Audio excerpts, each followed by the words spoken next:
Good morning. Am I audible?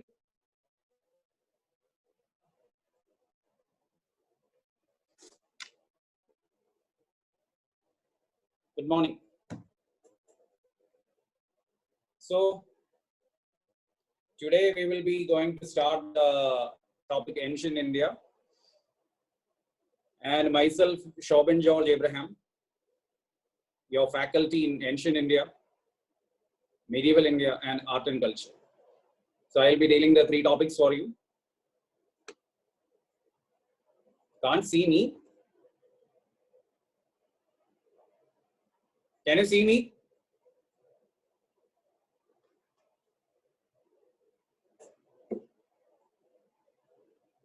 Some are saying it is okay, some say video is stuck.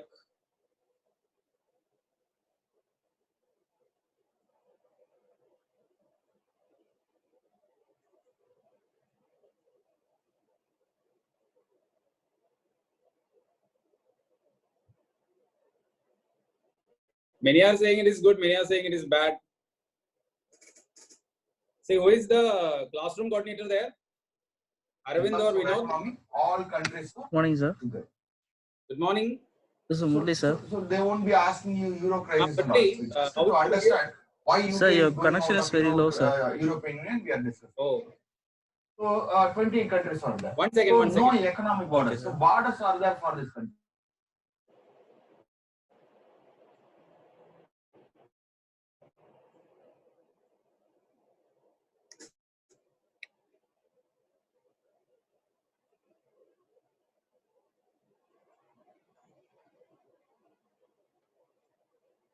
How is the video right now?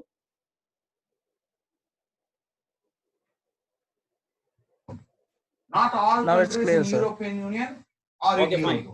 Euro. So, good morning. Yeah. So, let's start the class today. New topic will be there, Ancient India. Myself, Shobhan George Abraham, your faculty in Ancient India, Medieval India, and Art and Culture. And I will be also doing history optionals in Bangalore and Trivandrum.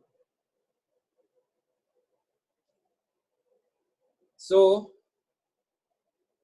today we will be going to deal with the topic Ancient India. I think your Modern India class is over by Sharanamurthy sir. So today we will be having a new topic, Ancient India. And Ancient India, Medieval India, and Art and Culture is important for the prelims, mainly for the prelims, as well as optional, as well as for the GS mains in the Art and Culture. For the last 4-5 years, on an average, 8 to 14 questions are asked from Ancient India, Medieval India, and Art and Culture. And that is very crucial for clearing the civil service examination, the prelims. Because you know the cutoff is less than 50%. Cutoff is less than 50%. So this 14 questions, history altogether, that is Modern India and all, history is around 18 to 20 questions, history and Art and Culture. 1/5 of your prelims paper is from history. So that's why history is very crucial for your preliminary preparation. Very crucial case.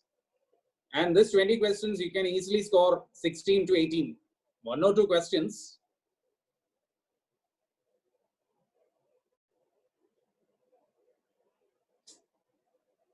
One or two questions will be little weird. Other than that, all the questions for Ancient India, Medieval India, and Art and Culture and Modern India, you will get directly from Shankar Academy class itself. So be confident in the class and the class notes. That will be enough. There is no need to explore more about history. Just listen to what is there in the class notes, and some extra books. And which all books to be studied, that I will be explaining, okay, towards the end of the class today, what material is required. My advice, the topics which I take, you can rely on the class notes. For the last 9 years, almost 90% of the questions are from the class notes itself. So just follow the class notes for Ancient India, Medieval India, and Art and Culture. I can guarantee you, 90% plus questions, either directly or indirectly. So before going to the class today, I would like to cover two topics: prehistory of India and Indus Valley civilization. Prehistory and Indus Valley civilization will be covered. So my first question to you, all of you. So I'm not happy to have this online class, but there is no way now, because I am not able to, I don't know how you feel and all, I am not getting. Ancient India and medieval India in mains, we don't have that in the mains. We have only art and culture part and some topics from ancient and medieval India. So you need not worry about that. What is required for your examination, prelims and mains from ancient, medieval and art and culture, we will cover. No need to worry about that. So let's start the class. First topic will be a boring topic. Okay, I am taking that anticipatory bail. Initially, the first topic is prehistory of India. Little dry. Books and all, I will give you the detail after the class. Okay, today's class, at the end, I will give you what material is needed and all. So, prehistory. What is meant by this prehistory? What is meant by this prehistory? Answers are coming. See, we have three: prehistory, proto-history, and history. Prehistory is the period where we have only archaeological evidences are available. Only archaeological evidence is available in the prehistorical period. There is no written records. Such period we call prehistory. This is just for understanding. No one will ask a question.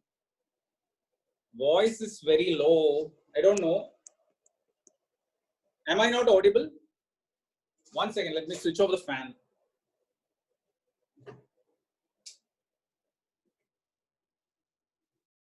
Am I audible now? I think it was the fan was creating the trouble. Okay, majority no issues. Fine, thank you. So that is prehistory. Then we have proto-history. See, many of you may be engineers. So you know what is the prototype and all. Proto-history is the period where we have archaeological evidence as well as written evidence also. Written evidence. Archaeological. Many are worried about mains. No need to worry much about the mains. First you have to clear the prelims, then only you will be able to write the mains. So clearing prelims is very important as write the mains. And nowadays clearing prelims is the difficult thing, because more than 6 lakh people writing the exam and eventually 10,000 to 12,000 is clearing from that. So 5,88,000 is eliminated in the prelims itself. And the point from me is that now if you enter the mains, your chances are more. So ancient India, medieval India as such is not that huge importance for the mains. But even 1 or 2 questions can be there from this. So mains totally you will get 5-6 questions from history, or maximum 7 questions from history. Of that 2-3 questions will be art and culture, and that will be directly related to ancient and medieval India. Ancient and medieval India. So that's there. And let's start the class. So first is the prehistoric age of India. And the prehistoric age of India, that is the Stone Age of India. Stone Age. I will be switching over to whiteboard mode now so that you can listen to that. Okay. You can view that. So I will be moving to whiteboard now.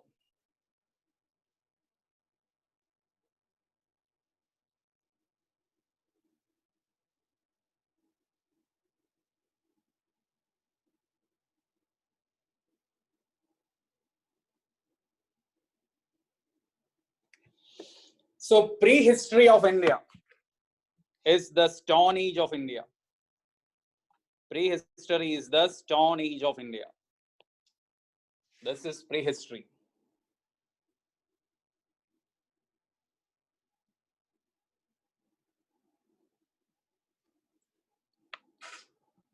And this is the most lengthy period of Indian history. We can say that 6 lakh BC to 10,000 BC.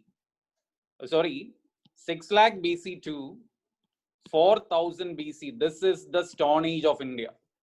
Why this is called Stone Age? Because man used stone as his primary tool. The tool of the man, that was stone. That's why we call this period the Stone Age. And the Stone Age of India is divided into three. It is Paleolithic, also called Old Stone Age. Then we have the Mesolithic. It is 6 lakh, 5 lakh also no problem. Some books say 5 lakh. And now it is accepted as 6 lakh. No need to worry about that. Paleolithic, Mesolithic and Neolithic. This is the Stone Age of India. Paleolithic, Mesolithic and Neolithic. And the Paleolithic is from 6 lakh BC to 10,000 BC. And Mesolithic is 10,000 to 7,000 BC.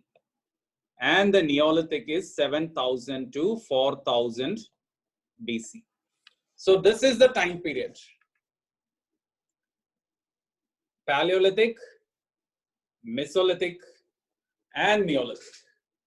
Paleolithic is the Old Stone Age from 6 lakh BC to 10,000 BC.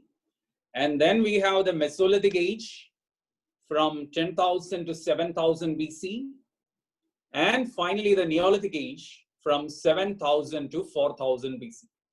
So this is the time period. Paleolithic, Mesolithic, and Neolithic. And how is this classification?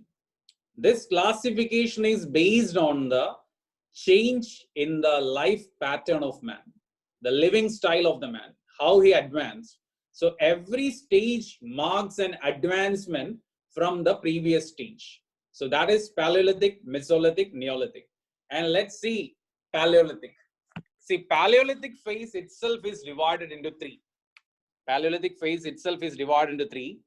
It is the lower Paleolithic or the early Paleolithic, then the middle Paleolithic, and the upper Paleolithic.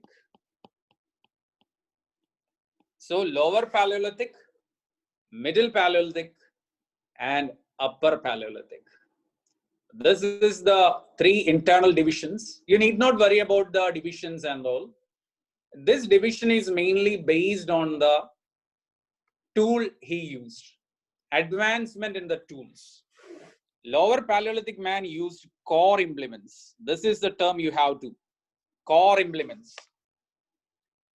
Called hand axe. That is without much polishing and all. See, I will draw that. See, a rock piece like this.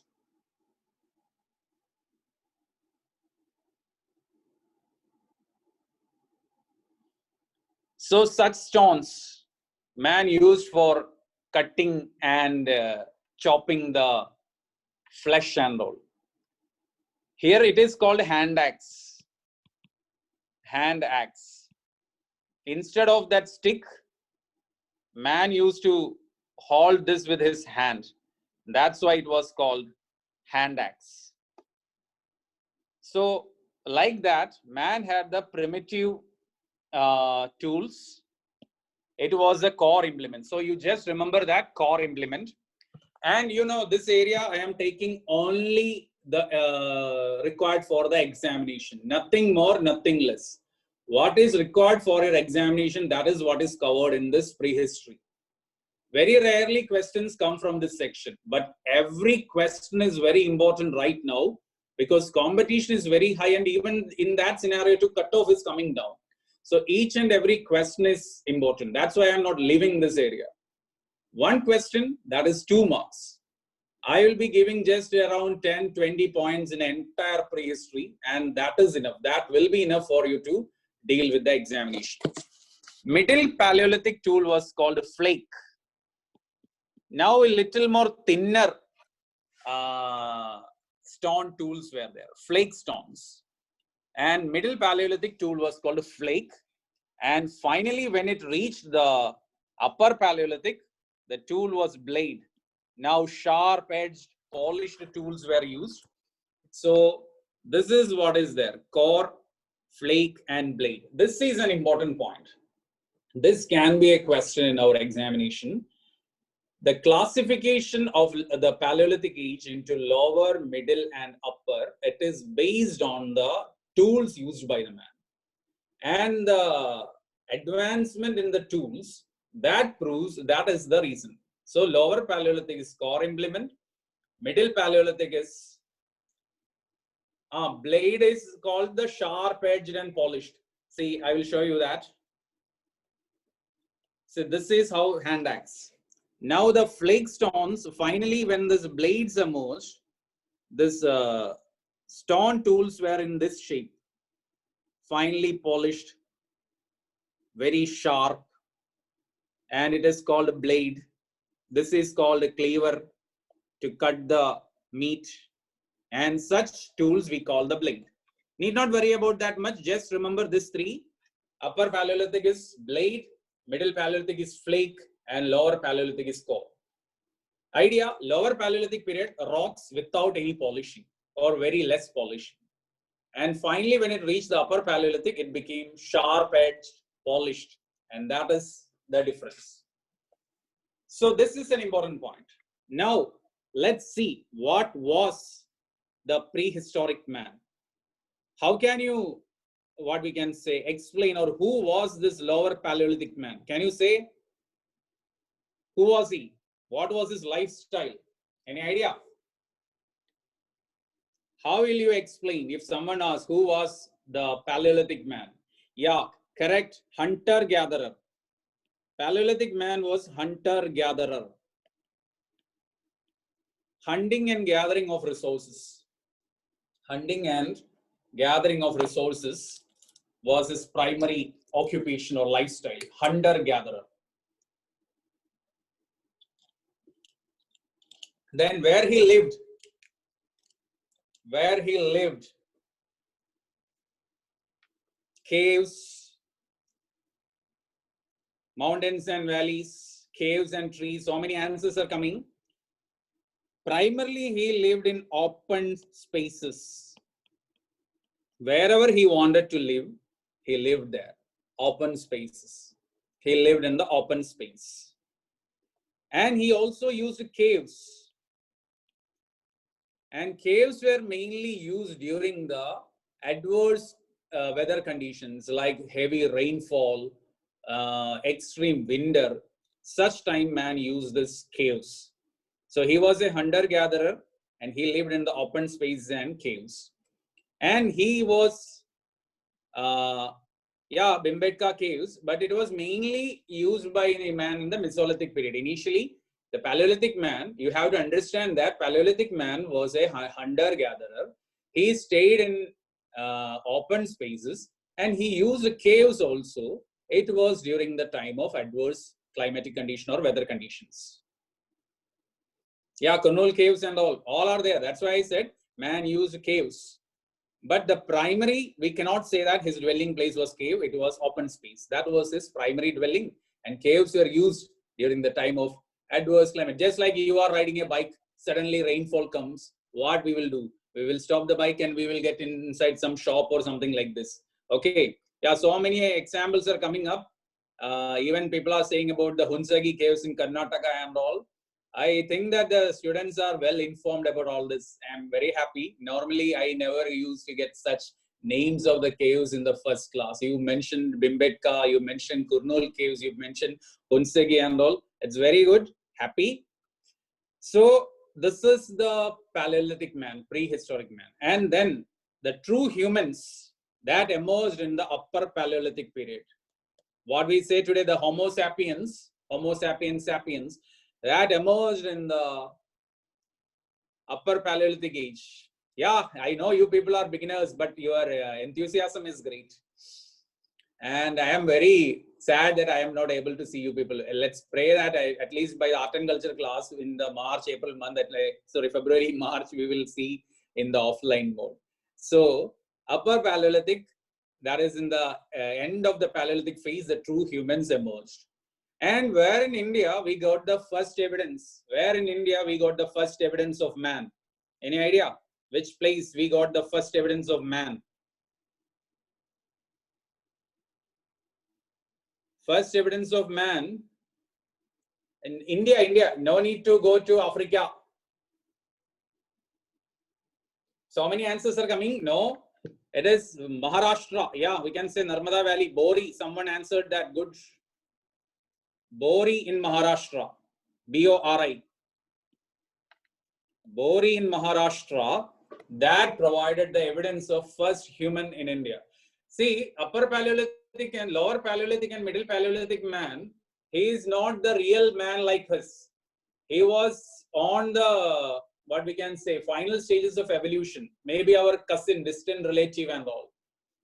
So that's this Upper Paleolithic and the Bori period. So this is what there for the Upper Paleo or the Paleolithic period. So just remember that type of the tools. That's enough. Now let's move to Mesolithic period. So Mesolithic period, that is from 10,000 to 7,000 BC. Mesolithic period is from 10,000 to 7,000 BC. And it was a transition phase. See, Mesolithic period was a transition phase from Paleolithic to Neolithic. See, man was a hunter-gatherer in the Paleolithic period. That man became a settled agriculturist. Settled agriculturist during the Neolithic period. That transition happened during the Mesolithic period. So Mesolithic period, its significance is that it was the moving from the primitive hunter-gatherer phase of the Paleolithic period to the settled agriculturist in the Neolithic period. So that is Paleolithic to Neolithic. And all those transitions happened during the Mesolithic period. So let's see what all happened in the Mesolithic period. First thing is that primitive agriculture. Earliest agriculture started here. Primitive agriculture. Primitive agriculture started here. So what is this primitive agriculture? Mesolithic period was a period in which man began to observe his surroundings. Man began to observe his surroundings, and he had seen that the seeds coming down, getting germinated, that is coming back as a plant and all. So observation skill of the man enabled him for some primitive cultivation, not like the developed rice or wheat cultivation. He tried many seeds in the ground and somehow primitive agriculture was there. Then the earliest domestication of animals.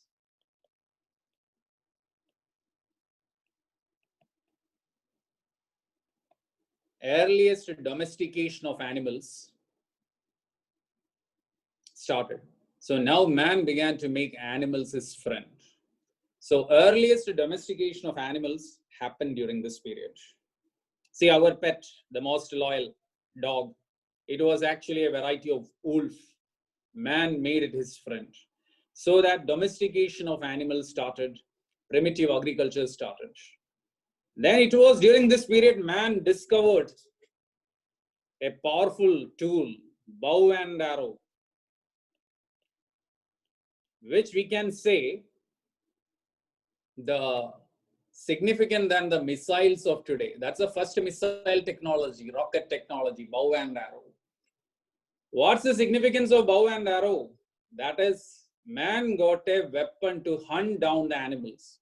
Earlier also man was a hunter, but it was impossible for him to target the swift moving animals. Trapped animals and aged animals were killed by Paleolithic man.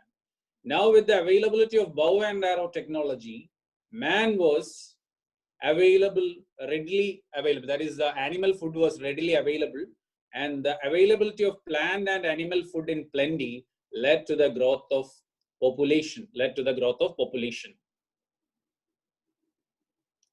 And now comes the most important point of Mesolithic and entire prehistoric period. the type of tools used by man in the Mesolithic period. Already many informed me in the private messages. Microliths. This is very, very important. This can be a question. The characteristic tool of Mesolithic period was called microliths. As the name suggests, microlith, small stone. That is microlith, small stones. These are the weapons with a small radius, 1 centimeter to 5 centimeter radius. 1 centimeter to 5 centimeter radius. So microliths is a 5-star question. This can be a question for your exam. And you people preparing for 2021, you can see that what is going to happen on October 4th. Definitely, we will wait what all topics will be asked. So you got that advantage. So microliths. Then another significant development during this period was burial practice. So burial practice that emerged during this Mesolithic period. And you know, the respect to the proper respect and honor to the dead bodies is a part of the civilized culture. In the Paleolithic phase, when man dies, he gets decomposed. There was no burial, nothing was there. Now, the thing is that many people are mentioning many sites and all. No need to worry much about the sites. Only history optional students need to study the sites for map purpose. Otherwise, you need not worry much about this sites and all. Okay, many are saying many sites. I'm happy with that. But believe me, there is no point in studying these sites for our examination. GS part, there is no need. Okay, we can do other work in that time. I will explain you what all to be done. So this is what happened. Burial systems. Burial practices, variety of burial practices were there. So the beginning of the burial practice was during this period. So that was very significant. Then during this phase, man lived in caves. Caves became his primary dwelling during this period, caves. Still, he didn't start building houses, but caves now became. And some areas, we can see some attempt towards making the dwellings. Okay, but we are not saying that Mesolithic period, man began to construct his dwellings. Some attempts were there, but you can leave that, no need to worry, caves. And one more significant point in the Mesolithic period is the rock paintings. This is very significant. Rock paintings. Man began to paint his caves. It's not for beautification of the caves, but he was giving some messages. But anyway, these caves helped us to reconstruct the history of man. And the earliest evidence of cave paintings in India came from Bhimbetka in Madhya Pradesh. Bhimbetka, Madhya Pradesh gave us the first evidence of rock paintings. That is a visual representation of the man's life, his community life, his practices, battles, not battles, hunting, such ideas it will give. Anyway, I will be dealing art and culture class for you. So this paintings and its specialities I will explain in the art and culture class. Advantage is that will be towards the February, March, and you will have a revision of this topic again. So that's why I'm not explaining that right now. Yeah, question is that Bhimbetka is from Paleolithic. Yeah, Bhimbetka was from Paleolithic, no doubt in that. But man still continued living there. Just like we have Varanasi in ancient India, medieval India, modern India, even today. So Bhimbetka is a place where continuous inhabitation was there. Paleolithic man was there, Mesolithic man was there, Neolithic man was also there in Bhimbetka. And the rock paintings emerged for the first time towards the end of the Paleolithic phase. Towards the end of the Paleolithic phase, the rock paintings emerge. But primarily, if a question comes, rock paintings primarily belongs to the the medieval, the Mesolithic phase. So that's it for the Mesolithic period. So this is what you have to study in the Mesolithic period. And now moving to the final phase of our prehistory, that is Neolithic. Neolithic period is termed as a revolution. It is called Neolithic revolution. Any idea why this phase was called a revolution? Yeah, God and child, yes. Very happy. Frankly, I am saying that very happy that you are making me wondered. Okay. No one used to say the name of God and child. In the last 11 years of my teaching experience, I had never got the name of God and child who termed the Neolithic revolution. Anyway, congratulations. That is, I appreciate you, the person who mentioned the name of God and child. See, this was called Neolithic revolution. Why? Why this phase was called Neolithic revolution? Can you say what is the reason? The first revolution. Yeah, man is no more dependent on hunting and gathering. Man started settled agriculture. Developed agriculture started. Man no longer depended on hunting and gathering. And this is the beginning of the civilized stage of man. And where in Indian subcontinent, we got the first evidence of agriculture. You can mention that. I need the name of the place. Not in Garo Hills. Yes, someone answered. It is Mehergarh. Mehergarh, now in Pakistan, Balochistan. This area gave us the first evidence of settled agriculture in India. Mehergarh. Mehergarh, we got the evidence of palm, wheat, cotton and all. So Mehergarh is the region where we got the first evidence of agriculture. Mehergarh. Then increased domestication of animals was there. And the evidence for increased domestication, we also received bone tools, animal bone tools, along with the stone tool. This is stone only, lithic. Along with the stone tools, we discovered large number of bone tools. And that's why we call this period, we have plenty of domestication. Then something emerged in India for the first time. Pottery. Pottery emerged for the first time. Why suddenly pottery emerged? There was no pottery in Paleolithic, no pottery in Mesolithic. First, it was not wheel-made pottery. First, it was handmade pottery only. First, pottery was handmade. In the Neolithic period itself, wheel-made pottery also emerged. So you just remember this point. First, pottery emerged in the Neolithic period. It was handmade pottery. And the same period, wheel-made pottery. Yeah, storage purpose. Actually, hunter-gatherer stage and the Mesolithic stage, there was no surplus. Man had no surplus. So there was no requirement of storing. But with the settled agriculture, there was agricultural surplus.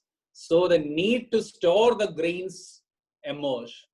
There was a need to store the grains that emerged, and that led to the coming of pottery. And pottery was used for storage and cooking. It was used for cooking and storage.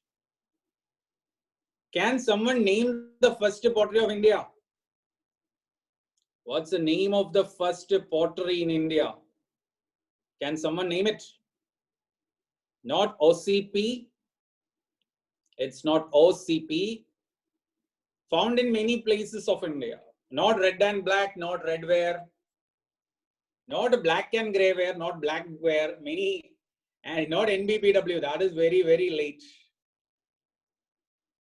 It is called coarse grey ware. C-O-A-R-S-E, coarse grey ware. This was the first pottery.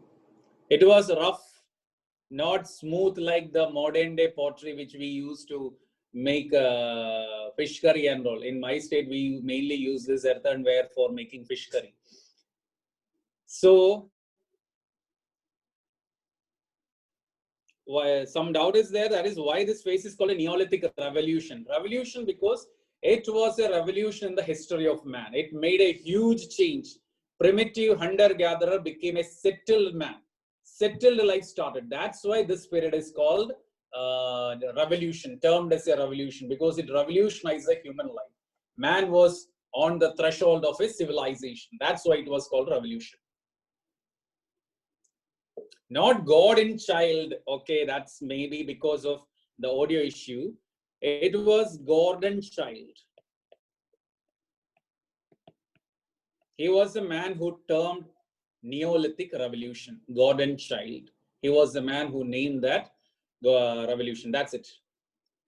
Now going back again, Cosgrave. So that's there. Then man began to develop his dwellings, mud and stone houses. Mud and stone houses emerged. Coarse graveware was discovered in Kashmir, in Rajasthan, in Balochistan. Many areas we discovered.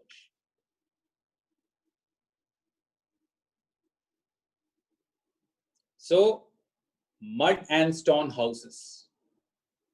So, that was the time when man began to develop his dwellings. Then in Kashmir, we discovered pit dwellings. We discovered pit dwellings in Kashmir. That is, you make circular or rectangular pits in the ground and you then live inside that. And two places we discovered this pit dwellings. Many places, important is Barsaham and Gufkral, both in Kashmir. Here I anticipate that sometimes they can ask, Barsaham and Gufkral in Kashmir is famous for what? Pit dwellings and domestication of animals. Barsaham and Gufkral are famous for that. So that's there in the Neolithic phase. And one more point in the Neolithic phase, Mother Goddess, that is the clay model of Mother Goddess, was discovered from Neolithic site. Arikamedu is one of the important sites. No need to study about all these sites. It's not that required. Even this much is not that required. But I want you people to get if a question is asked on prehistory, you will definitely get from what I explained now. So no need to worry about that. Pashupati Lord and all in Indus Valley only, not now. This Mother Goddess, the first evidence is not from Indus Valley. You people have many doubts, and that doubts we will be cleared in the coming classes. Okay, if I answer all the doubts right now, we won't move. So Mother Goddess. So that means the beginning of ritual or religious aspects of prehistoric man that also emerged during the Neolithic period. So this is what happened in the prehistoric age of India. So all these points, you know, you study. And one more point I wanted to explain that I didn't explain, that is for the Paleolithic phase. See, not only for Paleolithic, for entire period, see all these prehistoric sites in India, we discovered the prehistoric sites across the Indian subcontinent. We discovered these prehistoric sites across the Indian subcontinent, except the alluvial plains of India. In the alluvial plains of India, the sites, our prehistoric sites are very rare. Why? Can you say the answer? In that black shaded region, we discovered all these prehistoric sites. That is in the peninsular India.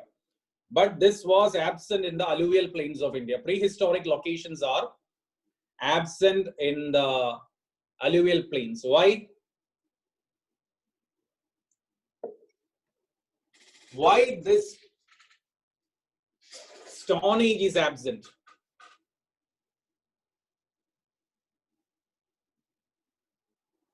Simple.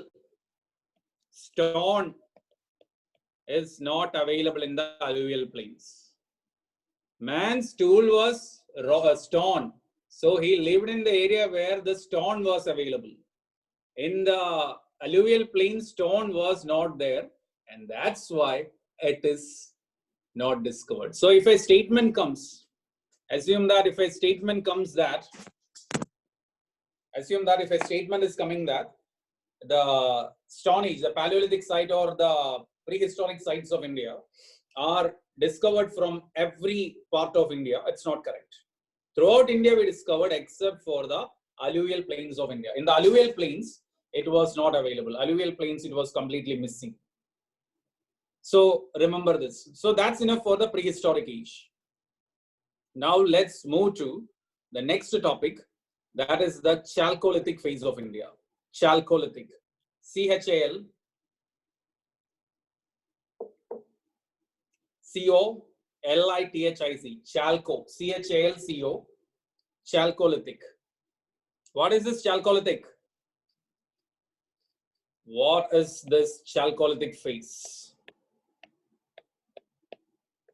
Chalcolithic. Chalcolithic phase of India is from 4000 to 1000 BC roughly. Different places of India, different types. Chalcolithic is the phase where man began to use the metal.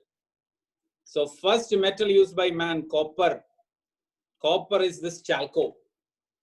Even though copper was there, man used stone more. That's why it is called copper plus stone. That is Chalcolithic. Copper plus stone, that is Chalcolithic period. That is Chalcolithic, copper and stone. So first metal was used by man. Now let's see the Chalcolithic cultures of India.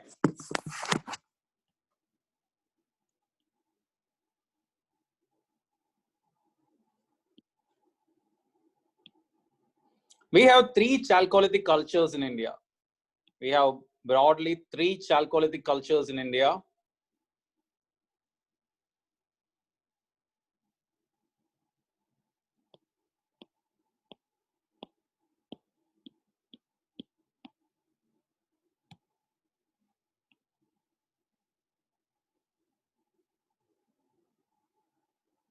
Yeah, Chalcolithic comes under the proto-history. Here we have some written records, but it is not discovered. Sorry, not deciphered.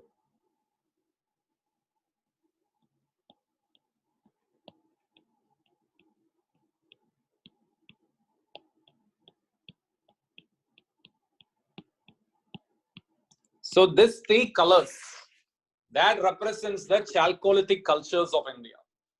These three colors that represents the Chalcolithic culture in India. And they are, first one, this is Indus Valley civilization. The great Harappan civilization or Indus Valley civilization. That is the first one. That is this blue colored region, Indus Valley civilization. Then the red color region is Chalcolithic farming cultures. Chalcolithic farming cultures. Chalcolithic farming cultures. And the third one second.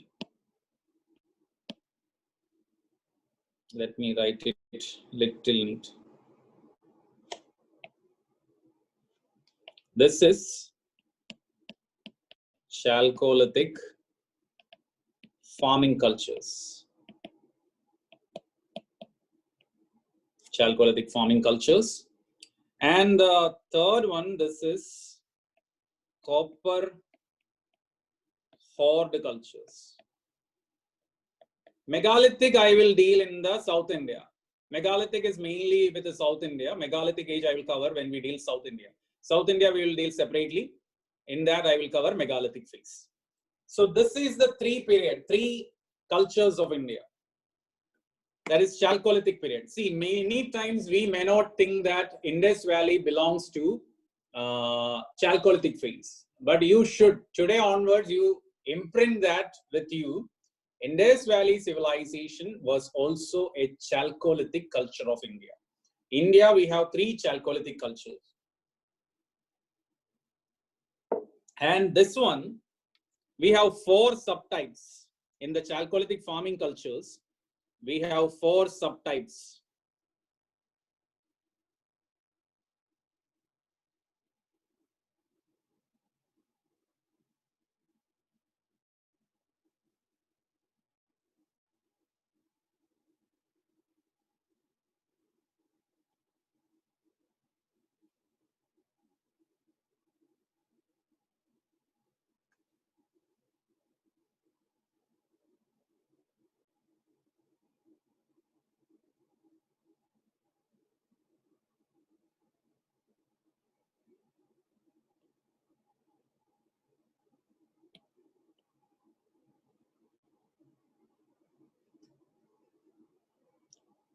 So here we have 4 subtypes, and I will say which are the subtypes. First one is Ahar.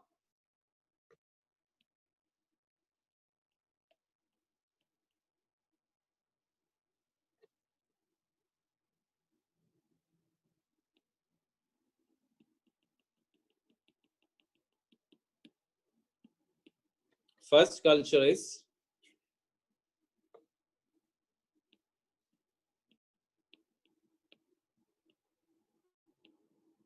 one second. First one, Ahar culture of Rajasthan.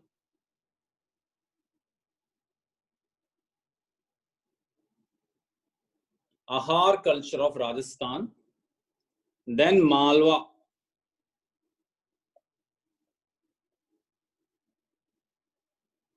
Malwa culture of Western Madhya Pradesh.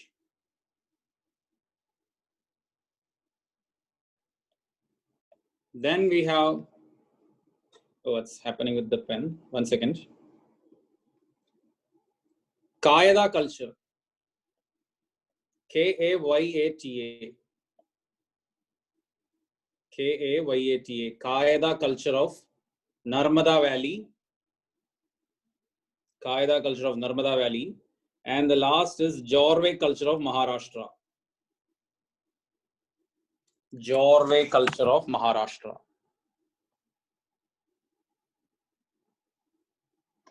Jorve culture. So you remember this names, the 4 subcategories of chalcolithic farming cultures. Ahar culture of Rajasthan, Malwa culture of Madhya Pradesh, Kayada culture of Narmada Valley, and Jorve culture of Maharashtra. Jorve culture of Maharashtra. These are the 4 subcategories of chalcolithic farming cultures. Ahar culture is also called Banas culture. Rajasthan, it is also called Banas culture, BANS. I don't know what is happening with this pen. It was not having any trouble, but now it is showing some troubles. Let me see. Banas culture of Rajasthan. Ahar is also called Banas culture, BANAS. So that's the second category. Now coming to the third category, copper hoard cultures. You know what is hoarding? Hoarding means storing. Across the peninsular plateau of India, states again I will say, Ahar or Banas culture of Rajasthan, Ahar or Banas culture of Rajasthan, Malwa culture of Madhya Pradesh, Western Madhya Pradesh, Kayada culture of Narmada Valley, Kayada culture of Narmada Valley, that is in Gujarat, Madhya Pradesh region, and finally Jorve culture of Maharashtra. Jorve culture of Maharashtra. And now the last one, copper hoard culture. Hoarding means storing. You store something. Here farming culture means agricultural community.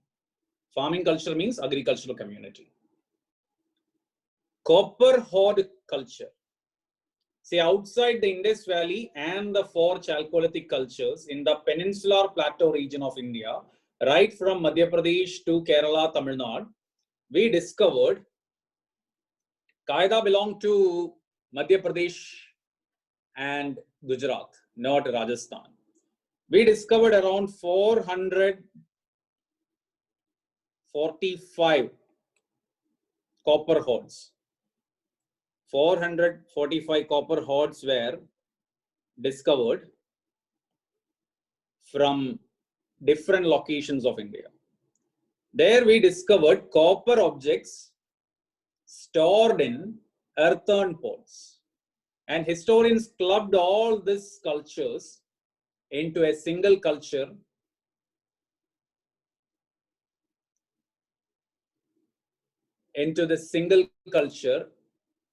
that is called copper hoard cultures.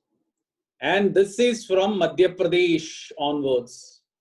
The Madhya Pradesh region to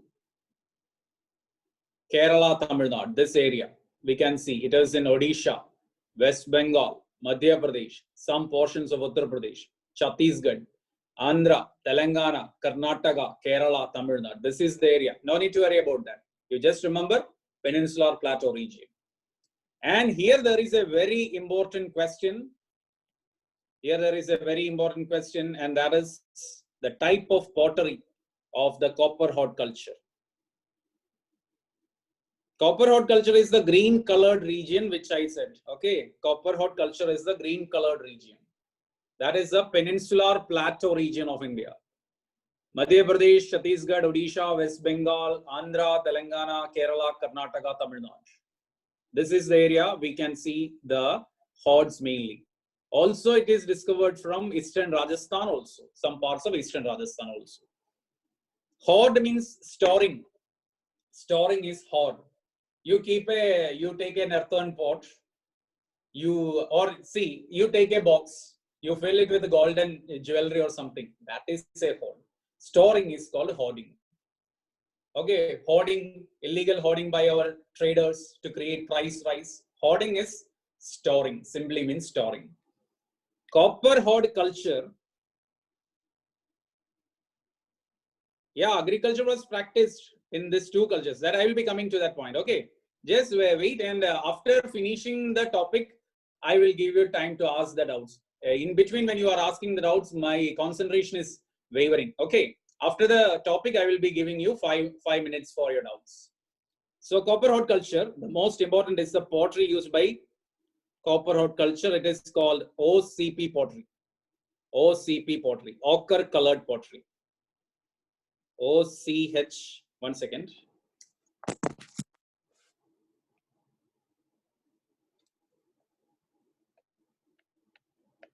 Ochre colored pottery. Ochre colored pottery. This is a very, very important and next 5-star question of the prehistoric age. That is ochre colored pottery. This is very important. Ochre colored pottery or OCP pottery was a pottery used by Copper Hod cultures. Ochre colored pottery. And next point is that the pottery of the Chalcolithic period. The Chalcolithic period pottery is a red and black pottery. That is black and red ware. BRW pottery. BRW pottery. This is the standard pottery of the Chalcolithic period. Red color outside and black color inside. So this pottery, black and red ware, BRW pottery. This was the characteristic pottery of the Chalcolithic age. That is for all the three cultures. All the three cultures, that is Indus Valley, Chalcolithic farming culture, Indus Valley, Chalcolithic farming culture, and Copper Hod culture. All the three cultures had the same pottery, that is called black and red ware. But there is a difference in the Copper Hod culture pottery. The area where we discovered the Copper Hods, it is a black and red ware pottery. But when you rub on this red color, an yellowish tinge will appear on your palm. An yellow ochre color. Yellow ochre, that is that a dull yellow, pale yellow color will appear on your hand. And that's why we call the Copper Hod pottery as OCP pottery, ochre colored pottery, to differentiate this pottery from other Chalcolithic potteries of India. We use this term ochre colored pottery. So idea you have to remember is that entire Chalcolithic pottery in India is black and red ware. But in the Copper Hod Chalcolithic culture, when you rub on that pottery, an yellow color will come on your palm. That is called ochre colored pottery. Hope you got the difference. Chalcolithic pottery is black and red ware. OCP. If a statement comes, ochre colored pottery was also a black and red ware. Yes, correct. But it is having a differentiation from other Chalcolithic pottery that when you rub on it, an yellow color will appear on your palm, and that's why it's called ochre colored pottery. What's the reason for the ochre color? That is mainly because of the type of the clay they used. Type of the clay, in that some property of the clay they use, that's the reason. And why this black and red ware color? That can be a question. See, once the pottery is made, the inner portion is exposed to smoke. And that's how the inner color became black and outside it is red. That is how the black and red ware pottery was developed. So that's it. Now comes one important thing you have to understand. See, now we have the three cultures. We have all the three cultures right now.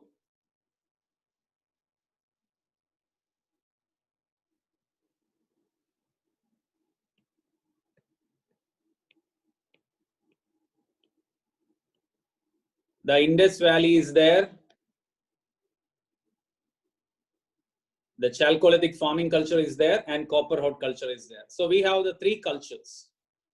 Of these three cultures, only Indus Valley became an urban culture. Indus Valley became an urban culture.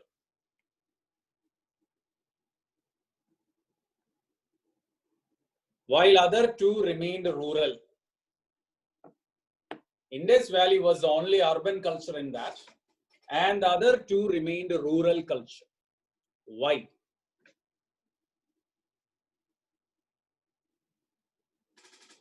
That can be a question.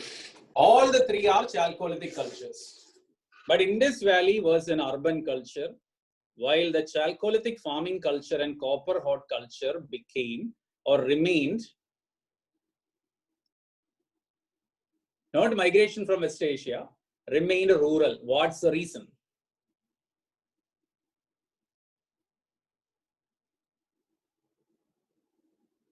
Yeah, geography is the reason.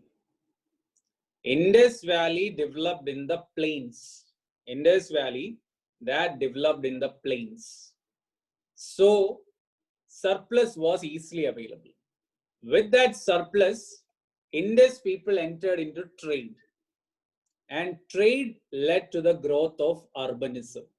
So it was a trade-induced urbanism in Indus Valley. Reason, fertility and the surplus. Because of that, they became urban. Whereas the other two cultures developed in the peninsular plateau region of India.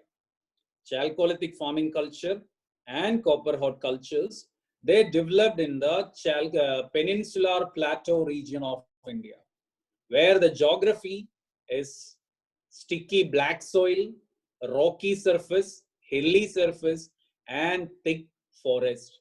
So forested region, hilly region, and sticky black soil covered region, it was not that easy to cultivate and produce huge surplus. So these two farming communities could not produce surplus enough for large scale trading. So they had a subsistence pattern. They don't have much surplus for trade. And that was what prevented these two cultures. You should understand the concept. Three Chalcolithic cultures, only one became urban. The reason is that Indus Valley was in the fertile alluvial plains of India and surplus enough for trade. Other two cultures could not produce surplus, and that's why they remained rural. So this is regarding the Chalcolithic culture of India. Krishna Godavari basins are there in the south. So that is not that extensive like the Indus plains. That's the reason. Here also it was there, agriculture was practiced, but they could not. The other regions, barring this Krishna Godavari belt, the bordering areas, we used to do agriculture, but they could not produce huge surplus with the technology at that time. That's the reason why these people could not emerge as important trading cultures.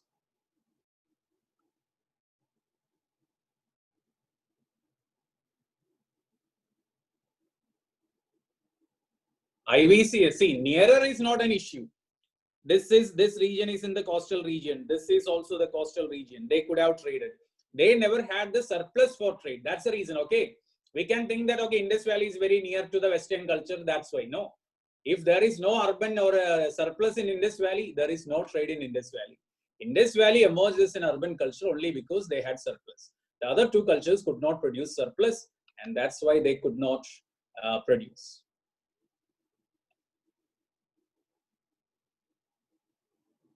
Urban and rural. Why Indus Valley is urban? That will be our next topic. Big, big cities, huge buildings.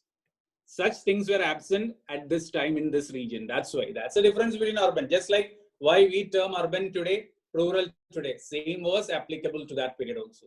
And these are not based on any written records. We are saying that Indus Valley was urban based on our archaeological excavation, and that topic will be there. So with this, the boring areas, what I feel the boring areas comes to an end. Next topic will be Indus Valley. Hopefully, I believe that that will be interesting.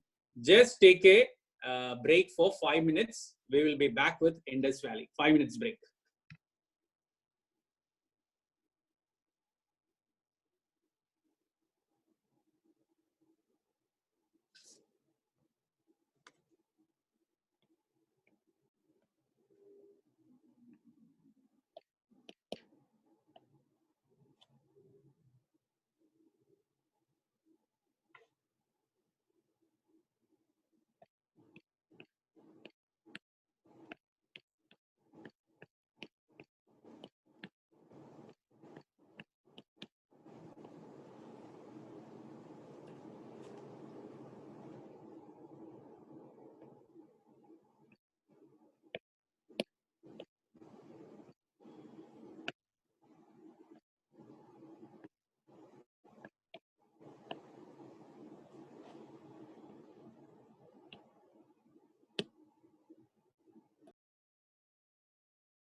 So welcome back.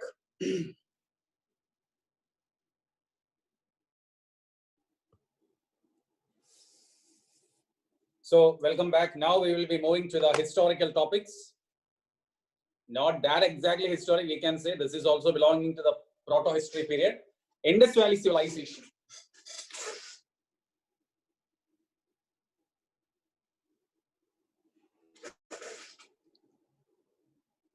I think it is copper horticulture. I said 445 locations.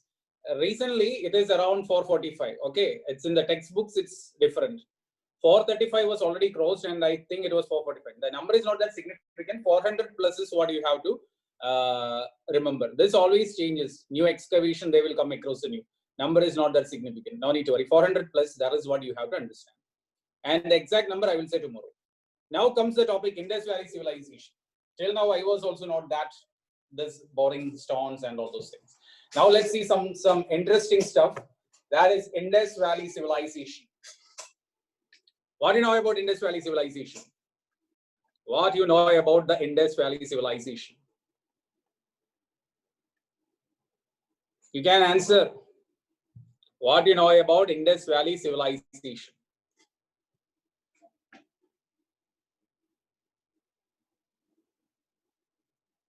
Great Bath. That's the first point coming. Mohenjo-daro movie. Yeah, fine. Harappan culture. Yes, drainage system. People lived in rivers. How? Lived in rivers? Well developed, fine. Also called Harappan civilization. Richest and oldest civilization. Drainage system. Worshipping of Mother Nature. Citadel, Harappa, Mohenjo-daro started to develop, divided into two. Flood eroded, oldest. Terracotta, bull. Pashupati, dancing lady, Lothal. People were civilized, double-story building, fertile plain, IOAC, Arikamedu, Devadasi. Devadasi? No. Upper and lower. Bronze Age, burial at home, Bank of Indus. Okay, fine. See, Indus Valley Civilization, if you ask me what is Indus Valley Civilization, I will say it is a mystery of India rather than the history of India. I won't say that is the history of India. It is rather the mystery of India.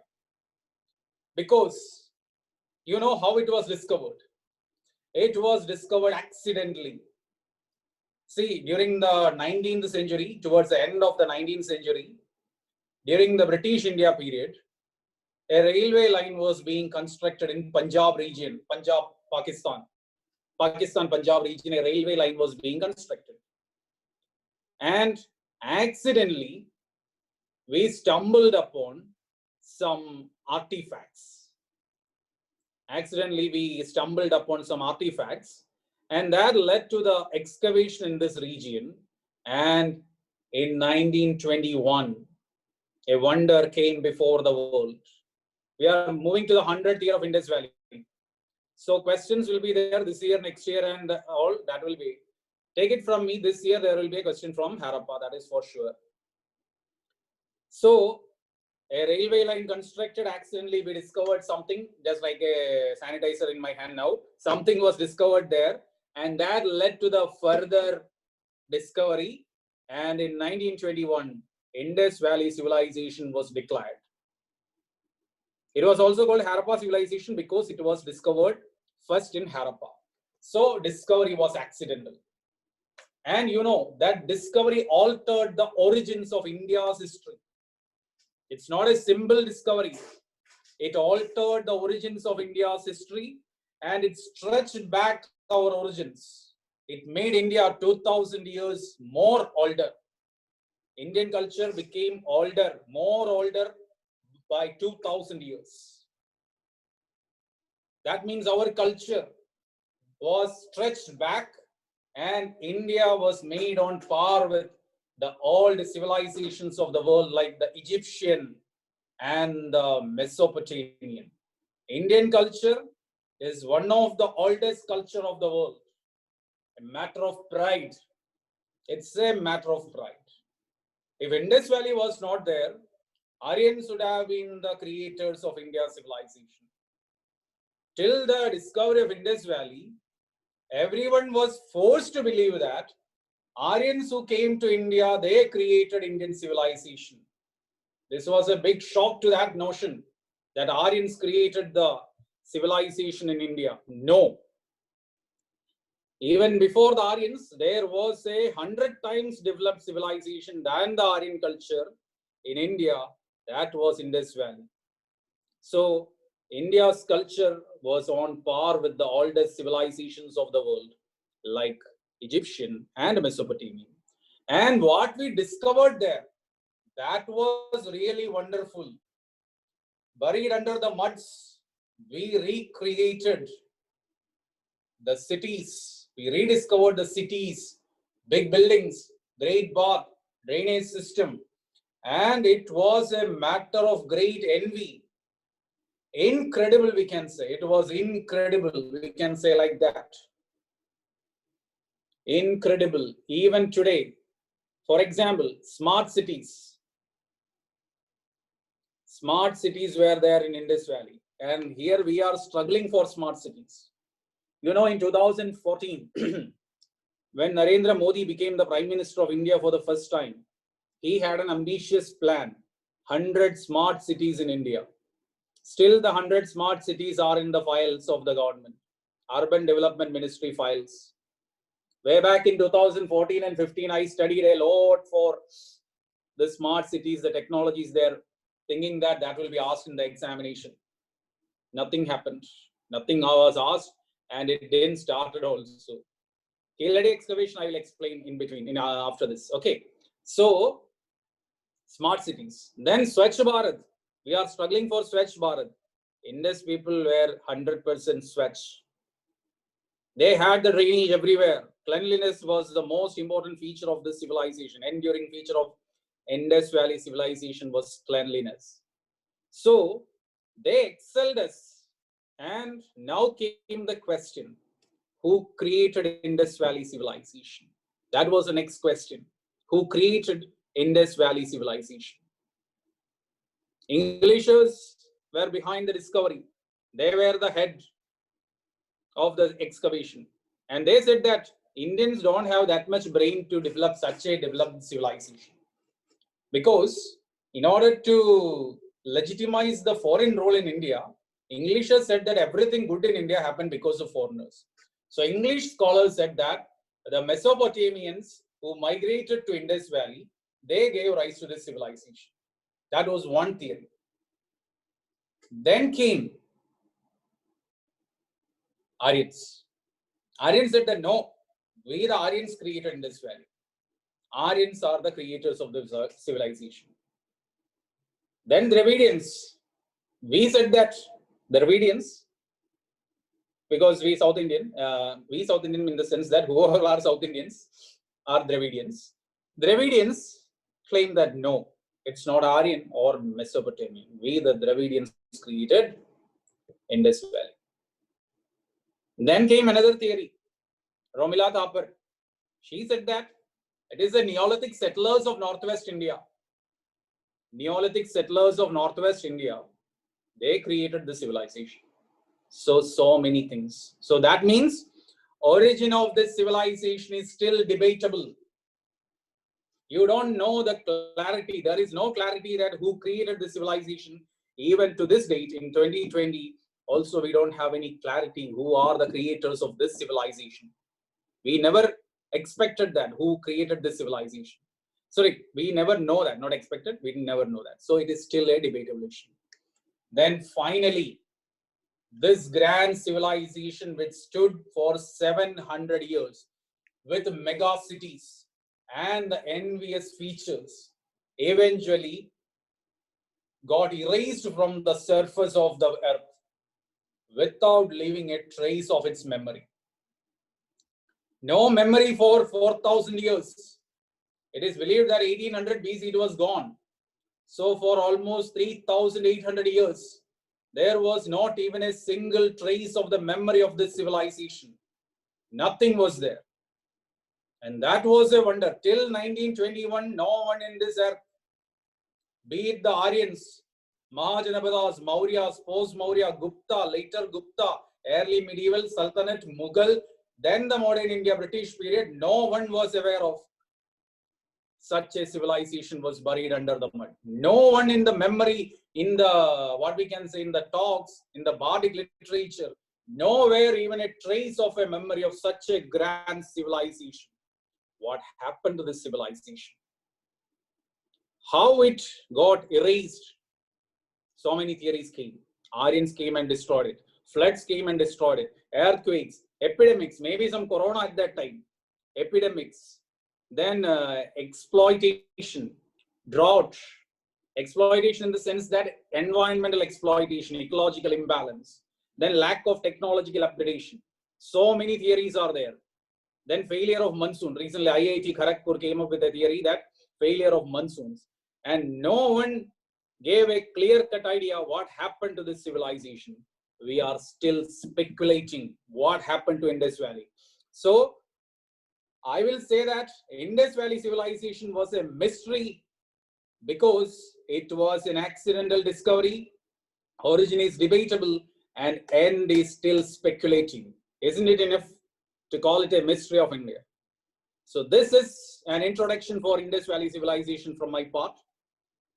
And now let's see what was Indus Valley civilization before dealing with who created it and who ended it. So before the creation and before the end, let us first study what was Indus Valley civilization. Let's see what was it. Yeah, excavation of Indus Valley is still going on. It will go on, and I think one day it will reach Kanyakumari.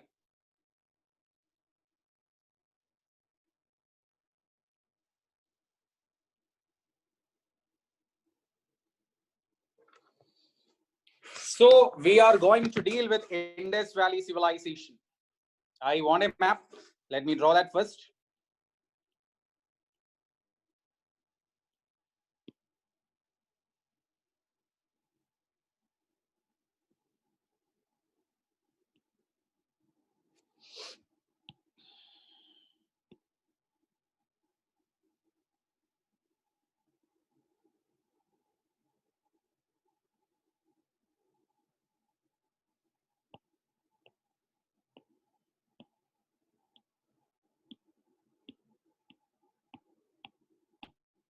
So roughly, this is the area of Indus Valley civilization.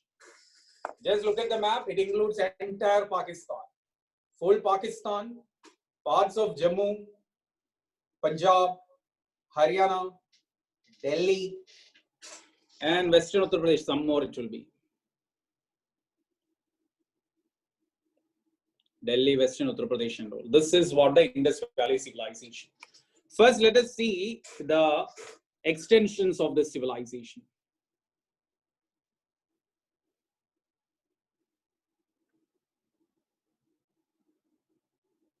I tried to take the class like the way in the Chennai it operated with the big board and interactive board, and I will be standing and taking the class, but the settings here in Trivandrum is not updated for that. Okay, by next week, I think we can have that class like that. I am not that happy by taking the class sitting and all. Okay, anyway, no other way right now. So now you take down the extensions of this civilization. I am getting the feel of watching a documentary. Is it a good or a positive or a negative comment?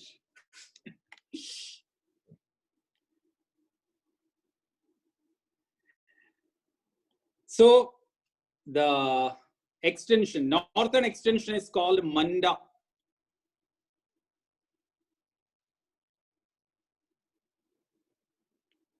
Manda in Jammu. Messages are coming. 1 second. Manda in Jammu. That is the northern extension. MANDA, Manda. Manda in Jammu. Daimabad in Maharashtra. Daimabad in Maharashtra. And Sutka Jandor. Sutka Jandor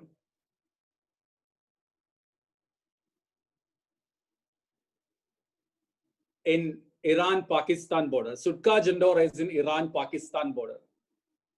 And eastern extension Alamgirpur. Alamgirpur in UP. I don't know how long this name will remember. That name-changing Chief Minister Yogi Adityanath I think he missed this Alamgirpur. Alamgirpur is named after Aurangzeb, and Adityanath is still frightened with Aurangzeb, and he may change the name anytime soon. So this is the extension. Manda in the north, Jammu. Daimabad in Maharashtra, southern extension. Alamgirpur in the east, Uttar Pradesh, and Sutka Jandor in Iran-Pakistan border. This is the boundary. This is the boundary of the Indus Valley civilization extensions. And for your understanding, recently, this got further came down towards the southern Konkan of Maharashtra. And now the real extension is Malvan in Maharashtra. Southern extension is now Malvan. But most of the book still goes with the Daimabad. And the idea I will give you. If in the choice Daimabad is alone, go for Daimabad. And if there is a mention of Malvan, whether with the Daimabad or without Daimabad, if there is a mention of Malvan, you accept Malvan. Because otherwise Malvan won't be there in the question paper. If the term Malvan is there, then I understand that the new extension of Malvan is accepted. If Malvan is there, go for Malvan. If the Malvan is not there, go for Daimabad. And if Daimabad and none of these is there, also go for Daimabad. No problem. If Daimabad and Malvan is there, give primacy to Malvan. If Daimabad alone or Malvan alone, go for Daimabad or Malvan. Other than that, Malvan was only important because it was the constituency of Narayan Rane, the former chief minister of Maharashtra. Other than that, there is no that significance for Malvan. Malvan is in Maharashtra, Konkan. I think Sindhudurga or Ratnagiri district. So, Malvan. So, this is the extension. And this civilization is best remembered for its cities. Huge cities. This civilization is named or famous for its huge cities. And the cities I will name now.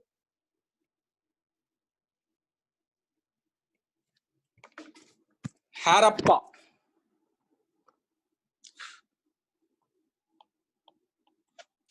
One second.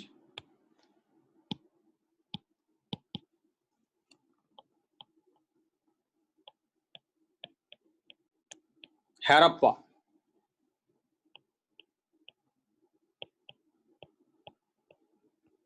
Kalibangan.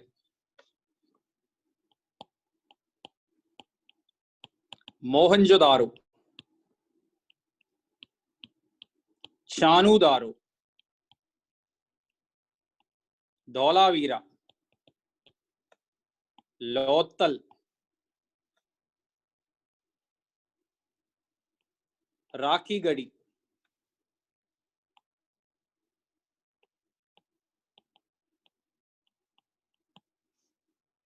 And Banwali. Rangpur and there are other towns. So famous for these 8 cities and so many other settlements. So this is the Harappan civilization. Just view. And 1 minute, let me have some water also.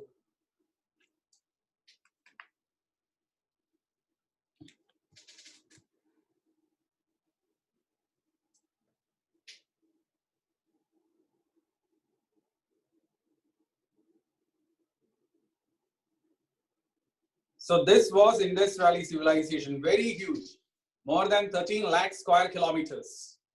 It includes entire Pakistan, Jammu, parts of Indian Punjab, Haryana, Western Uttar Pradesh, parts of Rajasthan, Gujarat full, parts of Maharashtra. And that's why this excavation is coming down. Initially it was only in Harappan region, then moved to Sindh. Then moved to remaining Pakistan, Uttar Pradesh, Haryana, Punjab, Rajasthan, Gujarat, Maharashtra. And now what I feel is that one day it will ultimately reach Kanyakumari, and maybe we will finally make Keeladi also a part of this. And we will make a big Indian civilization, most probably. Political reasons, Keladi excavation is being blocked by the government. I don't know. That is also there in India's history. Lobbying, Indians lobbying is there in the history also. So that won't be easy for the real features of Keladi will come out very easily. Keladi in IVC, we will have the link, and I will explain that later, the link of Dravidian and the IVC and all. We will see that. Now let's see the important features of this civilization.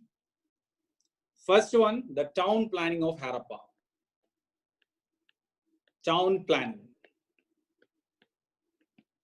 First feature, town planning of Harappan civilization. See, it was very advanced town planning features. Harappan civilization had advanced town planning. And the first point to be remembered is that Harappans had a grid pattern. Harappan town planning was based on grid system. It was based on grid system.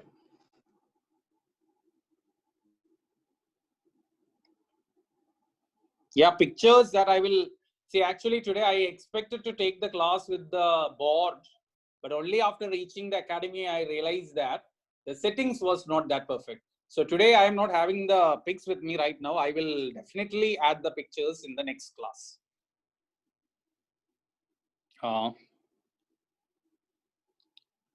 Hopefully, I don't think that the class is boring.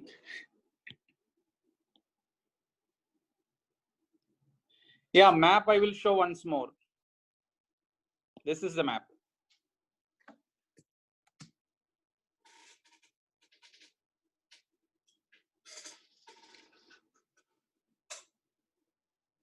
Yeah, I will come to the grid system. One of our student has asked about the map once more.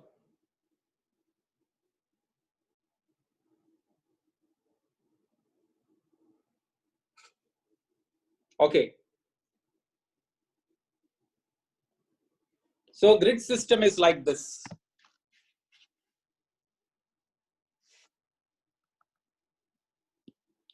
The cities and their present location, I will explain. Okay. I will explain that to you.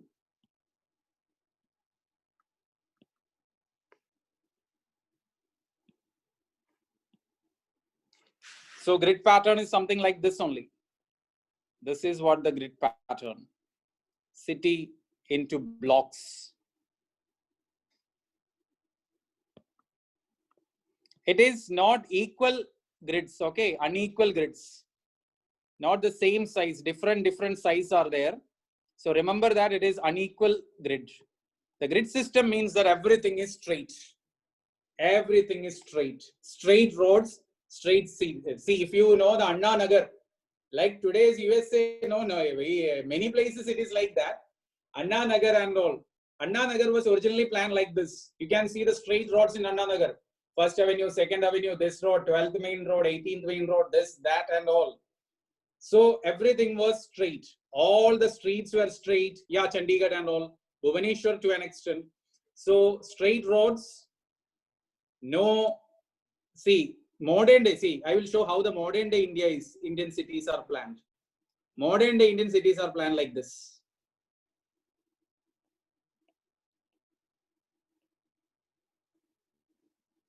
This is the difference.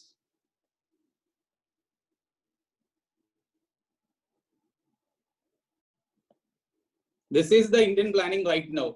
And you can put a boy here and our childhood thing, show the road for the Motu to go to his home like that.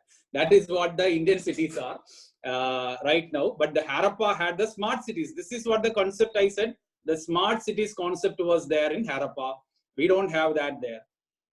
In that civilization, no, Egypt never had this thing. Mesopotamia never had this thing. So Indian culture was very, very advanced. So this grid pattern, grid system with the straight roads and street was the feature of Harappa. Then next one, Harappan cities were generally divided into two. Harappan cities were generally divided into two. Citadel and the lower town. That is, one part of the city was fortified. One part of the city fortified. So the cities was divided into two. That is Citadel and the lower town. So one part of the city fortified. If you remember Bahubali movie, Bahubali was asked to go out of the fort and live with the common people. Same way, that Dandalayya song is there now. So Citadel, the fortified area, lower town there. And this is an indication that there was social, in every language it is different. In Malayalam, Tamil and Telugu, Bahubali, I used to listen in all the three languages. So Dandalayya, Vandalaya, so many are there. So this thing, Citadel, is believed that ruling class was here, the elite. And this difference proves that there was some sort of social stratification in Indus Valley, some sort of social stratification in Indus Valley. So that's the difference. Then the third important point of this is use of burned bricks. Citadel is capital, that we can't say. It is the fortified area.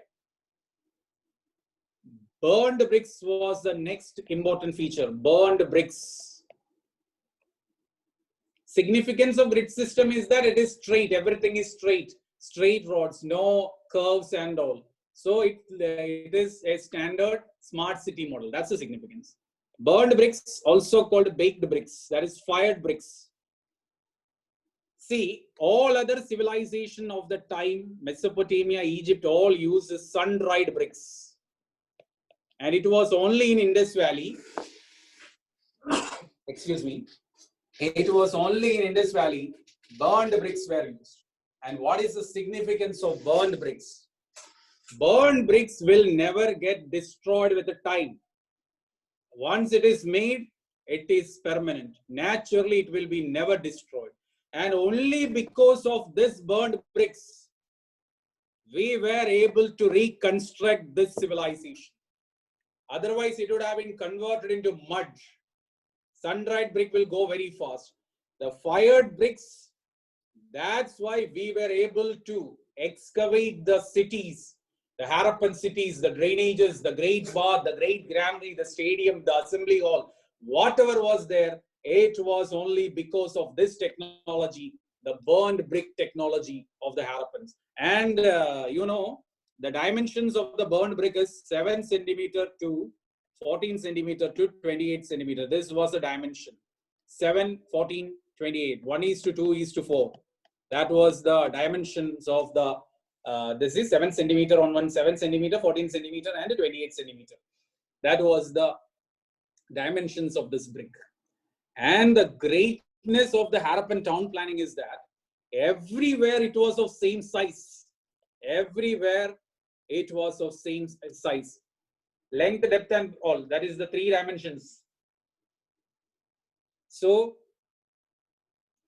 if you take a brick in Harappa, the brick size of Harappa and brick size of Lothal was same. Brick size of Alamgirpur and Mohenjo-daro was same. So that shows that the remarkable uniformity in the town planning. Every city was planned the same way. That was astonishing. This much distance, and that too 4,000 years ago. If you take a brick from Thoothukudi and Salem, dimensions will be different. Whether it is in Thiruvananthapuram and Kollam, also dimensions will be different.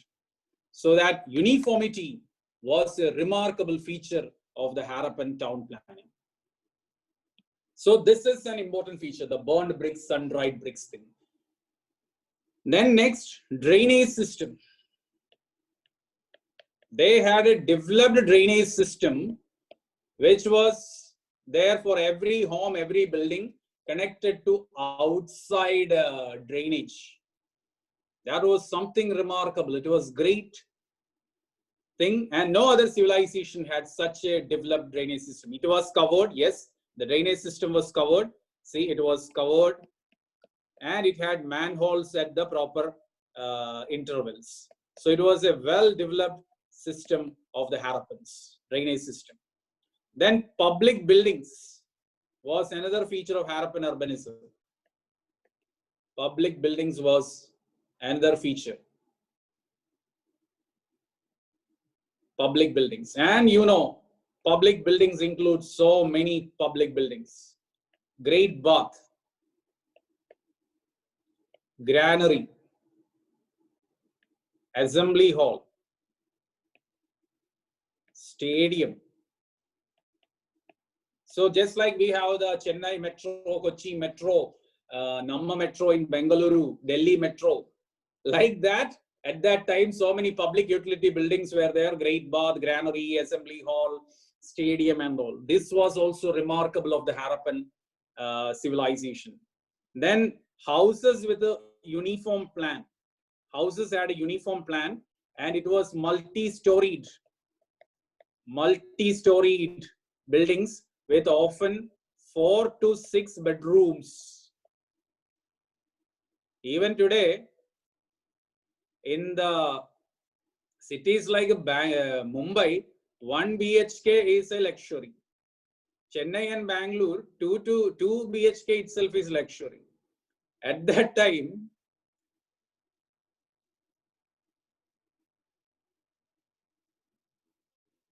At that time, 4 to 6 bedrooms were there in Indus Valley. It was something astonishing. That was there. So that was something great. Could be joint family system only, 6 bedrooms and all. That we don't know whether patriarchy or the reason. Anyway, so that is regarding the town planning of the Harappan civilization. Peculiar features of the towns that I will explain when I deal with each and every town. Yeah, wells, every house had well, every house had bathroom, everything is there. You just read that NCR. I will give the book list. Story part you read. This is enough. Okay. Now moving to the next topic of Indus Valley civilization, script. Harappan script. Harappan script is the next topic. What you know about the Harappan script?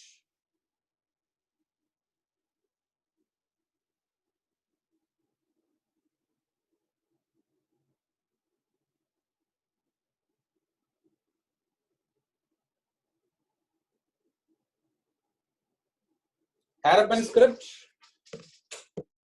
See, Harappan script is a mystery, another mystery of Indus Valley, Harappan script.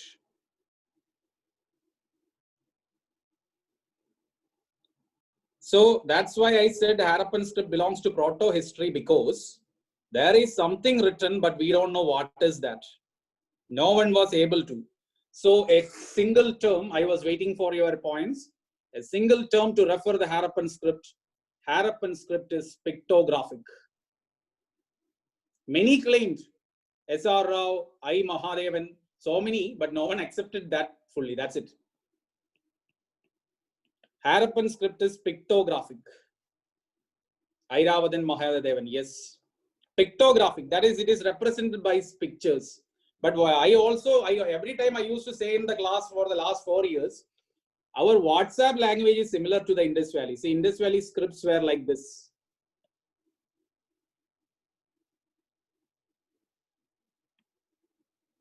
Swastika was there, I think. Yeah, not I think, it was there.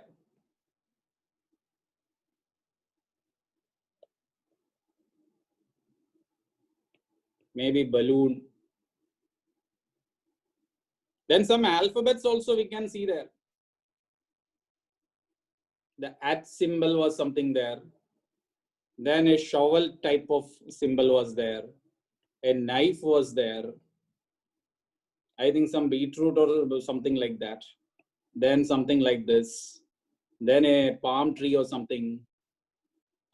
Then J, half. So these were some of the symbols of Indus Valley. That is their alphabets. We don't know whether it was alphabets or anything. So this is what the Harappan script was. Pictographic. So the most important point is that the script is not deciphered. Not deciphered yet. Not deciphered yet. You can go to the Google settings. I think it is there. Sorry, not Google settings. In the Google, you will see the pics of the script. When you study, revise this. See, first day itself, you try to revise or read this once. Then only it will be recorded. Something 50% will be recorded in your mind the same day if you study and revise it. And within the coming week itself, do that once more. And the month, in the same month, you do that 2 more revision. So that 50 to 70% things will be there in your mind. Remaining 30%, with the other revisions you can study. That is a way for studying and memorizing the things. Okay. So not deciphered. It is not yet deciphered. The script is not yet deciphered.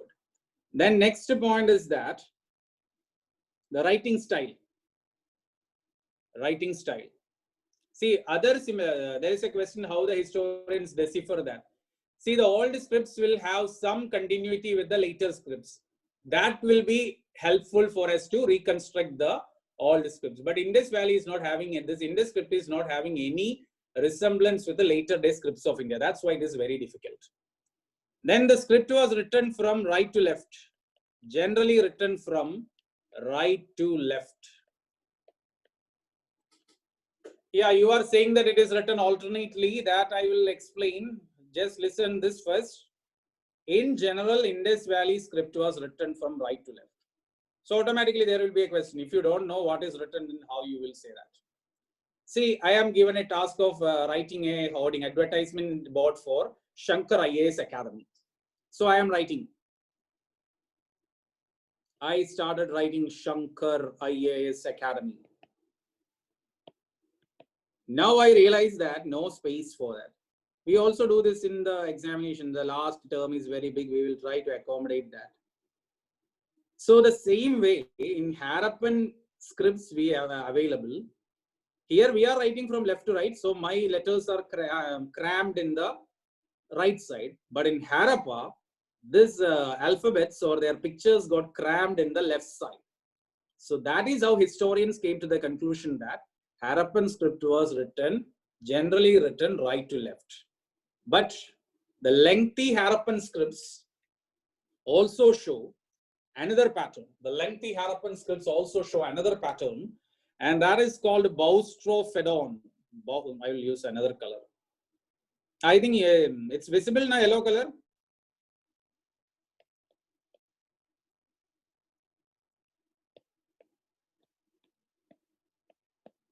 Sorry, Boustrophodon. No N is there.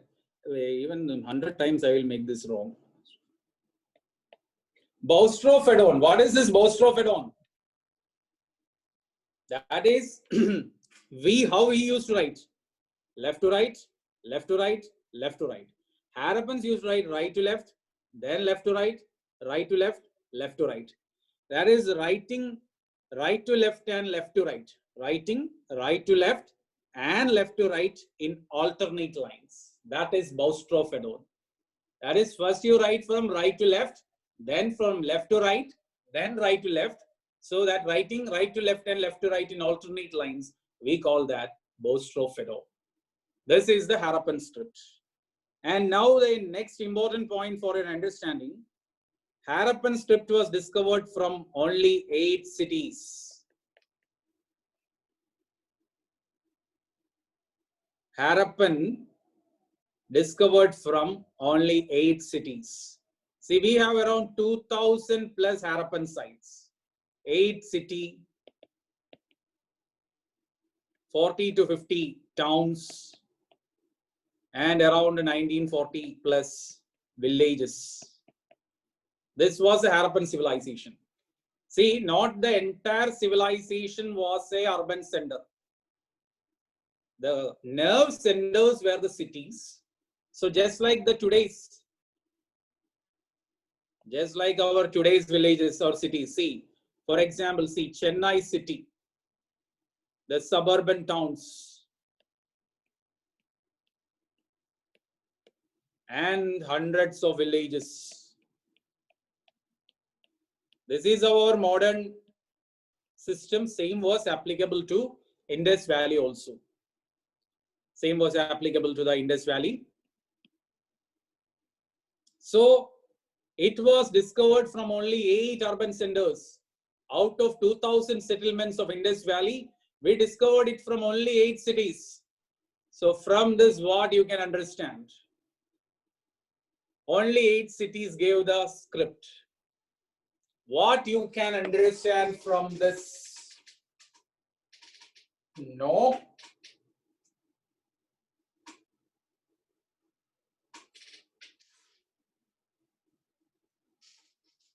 Yes. 2 things you can easily.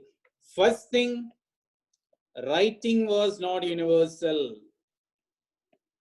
Writing was not universal.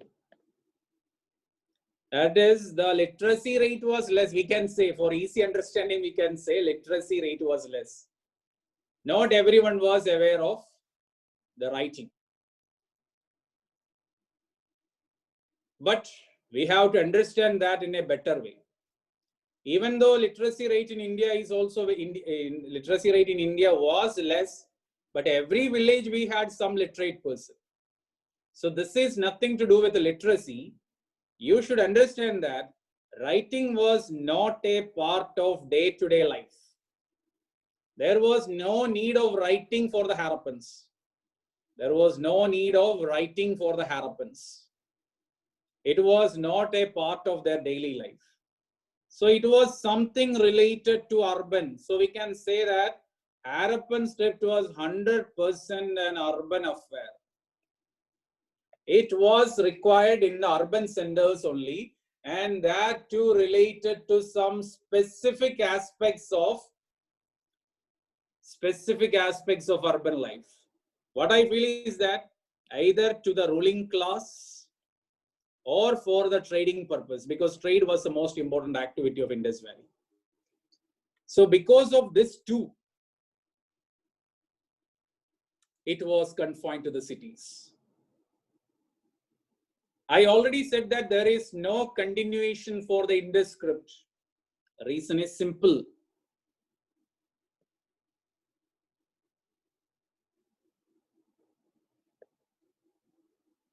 See Harappan civilization. Harappan civilization had the big cities.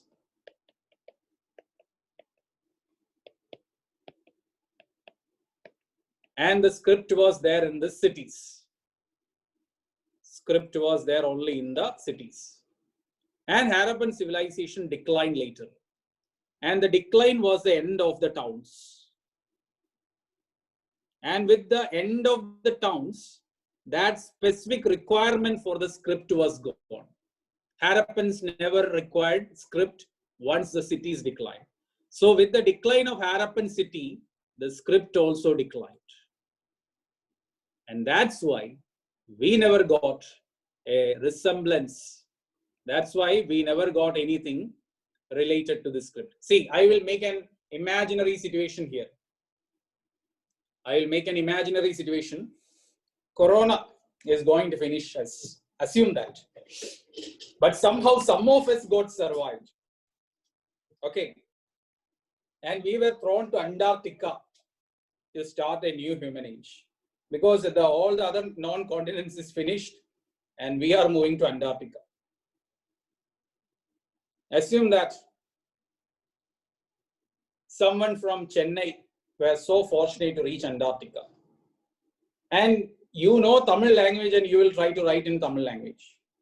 Or you will, when you are thrown to Antarctica, first you will never think that, okay, today I am in Antarctica, not in Chennai. So I will start a new language, Antarctic Tamil or something. No, we will start writing in our Tamil only. Maybe after 100 years and 200 years, the Antarctic children, those who are born in Antarctica, they may include some changes, and over the years, 300, 400 years, a new language, Antarctic Tamil, may develop. So my point was that script was only in 8 urban centers. So that was required only for a specific urban reason. When the urban centers decline, that I will explain the decline later. When the urban centers decline, there was no need for this writing. So the class of people who were, so most probably there were some scribes for this writing. If writing was available to everyone, we could have discovered the script from every location. So there was a class of scribe. Probably there was a class of scribes who used to write. Once the city is gone, they were not in a need of writing again. So they migrated, they might have migrated to other area where they don't require this writing practice or writing. So that Harappan script declined. And later, the Aryans and all came and they may develop some languages. And South India, we had language that developed. But this was not having any relation. It was 300 to 400 years. No writing after Harappa. That script ended. That's why we were not able to find anything similar to Harappa in any other languages and scripts of India. Hope you got it. Now coming to the next topic, Harappan religion. Next topic is Harappan religion.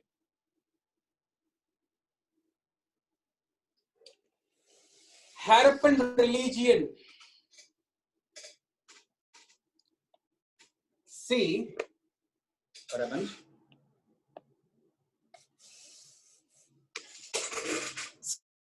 There are some similarities between Harappan civilization and the modern practices. Yeah, Tamil is the oldest language. There is some similarities between Harappan religion and the modern day practices of Hinduism. But it is unrealistic to say that it was Hinduism. Okay. It's unrealistic to say that Harappan religion was Hinduism. Those similarities are there. Harappan people worshipped. It is said that Harappan people worshipped animals, trees, snakes, Proto-Shiva, Mother Goddess, etc. How? How can you say that they worshipped? Because in Harappa, what all I taught you, that is assumptions only. We don't have any written evidence to prove that. Yeah, someone answered me. That is from the seals. Yes, right. In Harappa, we discovered seals.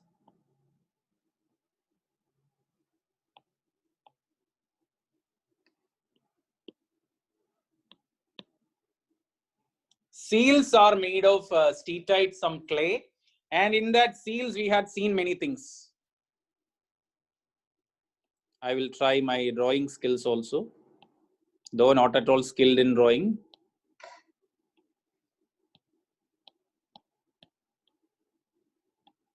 Proto-Shiva and all, I will explain. All the points I will explain. No need to worry. So I think you think that this is a tree. Then a snake. Then some seals are made of steatite. Steatite is a type of clay, I think. Steatite. Then a Proto-Shiva, a person sitting in the yogic posture with the horns. Then some animals here and there. Then a ship also. So these are some examples. And historians said that these items were worshipped. And remember that no birds were shown in the seals. Okay. No birds are shown. This point also you keep in your mind. No bird was depicted in the Harappan seals. Historians opine that Harappans worshipped a tree, Harappans worshipped snake, Harappans worshipped the Proto-Shiva, then unicorn bull and all. But historians said that Harappans never worshipped a ship. That is injustice. I will say that this is injustice. You take some seals and according to your convenience, you said that the tree was worshipped, snake was worshipped, Proto-Shiva was worshipped. And you are saying that ship was not worshipped. That is not good. This is injustice. Why historians say that? historians looked the Indus Valley with the mirror of the 20th century or the lens of 20th century. That was the trouble. In modern India, modern practices, we worship tree, snake, Shiva and all. So very easily we can link that. No ship is worshipped anywhere in Indian tradition. So that's why they said that this was not worshipped. Everything was in seal. See, there is no guarantee that these were worshipped. This could be their seals, their artistic expressions only. I will make it more clear with another drawing of mine.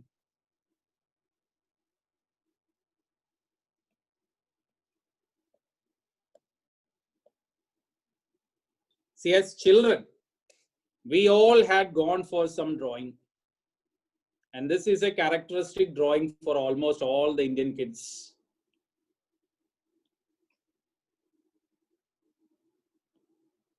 As I am from Kerala, I am familiar with the coconut tree.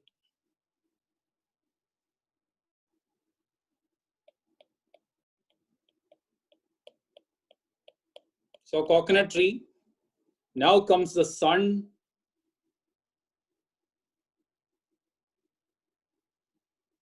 Then the sun's rays.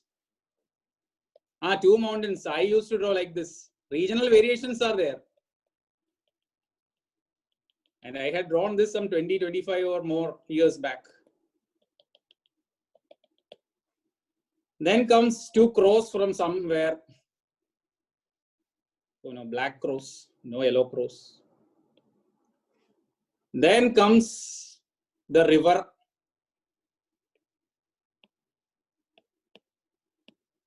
Or ocean or whatever it is.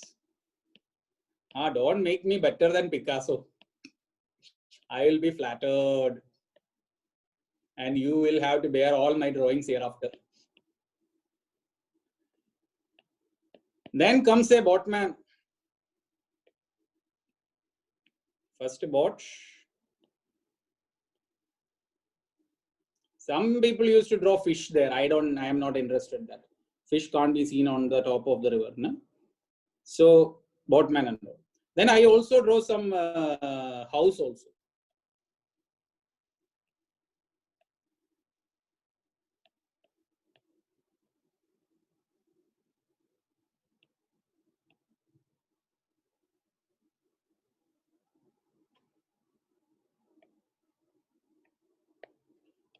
Maybe some are thinking that what this man got nuts crack. Then some what grass also. So this is what had painted 2020 August 18th Trivandrum. Now Corona, human age is finished. 4020 AD, if the world is there at that time.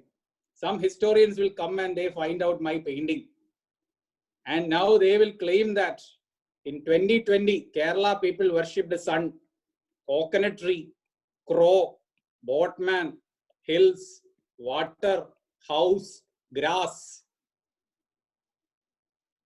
This is the same thing what happened with the seals also. We discovered many seals and we claimed that everything was worshipped. That's what happened. So this is what happened, I think. Okay, don't go with my painting theory. You study what I said earlier. That is, Harappans worshipped all these things. Now, next point. Harappan religion seems to be ritualistic. Seems to be ritualistic. Like we have the rituals, right from the birth, naming ceremony, ear piercing ceremony, marriage, death, and after death also. Our life is filled with rituals. The same way Harappan religion also seems to be ritualistic. Same way, the Harappan religion also seems to be ritualistic. And two evidences are given by historians. First is the Great Bath of Mohenjo-daro. Great Bath at Mohenjo-daro is given as one evidence. And the second one is the fire altars from Kali Bangan. fire altars from Kalibangan. Great bath and fire altars from Kalibangan. See, great bath is like a swimming pool. Great bath is like a swimming pool. Anyway, as you people praised my drawing, I will try to draw that also. I don't remember how it was. Yeah. Some pool like this with the flights of steps on both directions. Something like this. Steps on 2 directions only. 4, I don't think. Okay. I will check it later. Anyway, 2 directions, that's what I believe. Great bath we discovered from Indus Valley, Mohenjo-daro. Kalibangan, we didn't discover that. Historians said that this was for ritual bathing. Ritual bathing, just like we take holy dip in Haridwar, Allahabad, and other rivers, lakes, and ponds in India. We have that practice, no? In Haridwar, Allahabad, in Kaveri River, in Krishna River, in many rivers of Kerala, Periyar River, then in Pabanashyam, what is that? In Wayanad, Tirunelli, many places. I had gone to Tirunelli. So, many places we have this practice. Historian says that it was for now Prayagraj. It was for great bath. It is for ritual bathing. They said that it was for holy bath. And fire altars. Fire altars is, you know, that place where you make the rectangular pit, then put some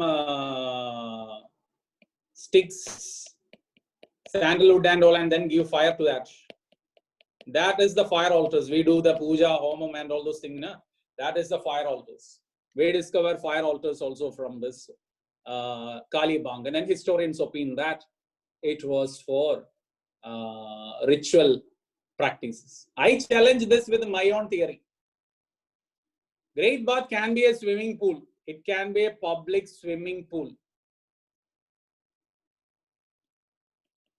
Public swimming pool. Now, some discoveries are not discovered from other places. Yeah, that's what I am saying. If it was practiced everywhere, we would find this great bath and fire altars. So that's not there. And the historians say that could be regional. Religious beliefs, regional variations could be there. So swimming pool, it was in the citadel. Maybe a king of that time and his queens were, they used the swimming pool. Who knows? Like fire altars, what happened? We got some burned sticks from there. Now I want you people, take a time machine. Go back to 2200 BC. A cold winter night in Rajasthan desert. People enjoying campfire. No, king I simply mentioned. No, kingship was not, no evidence for kingship. So campfire can be this thing. Anyway, you don't subscribe to, anyway, you people, no need to subscribe to my swimming pool theory and the campfire theory. You study that, it was for rituals. So Harappan religion was ritualistic. The next one, Harappan religion also had animism. Animism was another feature of Harappan civilization. Historian says that animism. Animism. Discovery of amulets was the reason. Amulets. What is this amulets? You know that now we used to attach something to our body. See, I had seen that many girls in that in that angle. You used to tie this black thing, nah? Like instead of that anglet, some black rope or not rope, black thread is there. Some people used to tie on the here. Then some people used to attach something. In Kerala, we used to call it as reksha and all. Some puja will be conducted and that will be attached to your body. And all those black bura, nesar, whatever things comes on that, everything will be charada and all those things will be that. So we discovered something like that from Indus Valley also. God knows whether it was amulet or not. But anyway, some historians opine that amulets were discovered. And that's why this animism means this mandra, tandra, all those things. Black magic, mandra, tandra, everything is called this animism. So animism is also there. It is believed that animism was also there. But significantly, then one more point, mother goddess. Nature was worshipped as mother goddess. Mother goddess. A terracotta of mother goddess was discovered. Terracotta. Terracotta means a clay model. A clay model of mother goddess was discovered, and it was discovered from Mohenjo-daro. Mohenjo-daro. So here the historians opine that earth was worshipped as mother goddess. Probably. Yeah, productivity. Then another is the discovery of the Proto-Shiva. Proto-Shiva. See, as I said earlier, Harappan seal. A man is sitting in a yogic posture, Padmasana, and he had a horned thing like the Kalagayas of the Bahubali movie. Then animals, rhino, tiger, elephant, buffalo. So rhino, rhino, buffalo, tiger, elephant, and 2 deers in the bottom. Mother goddess discovery from Mohenjo-daro. Deers. I will come with the pictures in the next class so that we will see that. So Proto-Shiva. Just like all the Ganas are surrounding Shiva, yeah, could be that seating posture, maybe yoga was there somehow. Seating posture is Padmasana. So historians opine that this is Proto-Shiva. That is not exactly Shiva, but the worship of Shiva cult, its origin is this one. Animals name, I will explain this later. Okay, when I discuss about Mohenjo-daro, I will give the details. No need to worry about that. What is required, I will deal that. That's my word. No need to worry about that. You can have your full trust on me for the topics which I take. Mohenjo-daro, it was discovered from there. Then next thing, another important feature of Harappa was the phallus worship, and this seems to be there. This we can say there was. What is phallus? Phallus worship is the worship of male and female sex organs, the worship of genitals.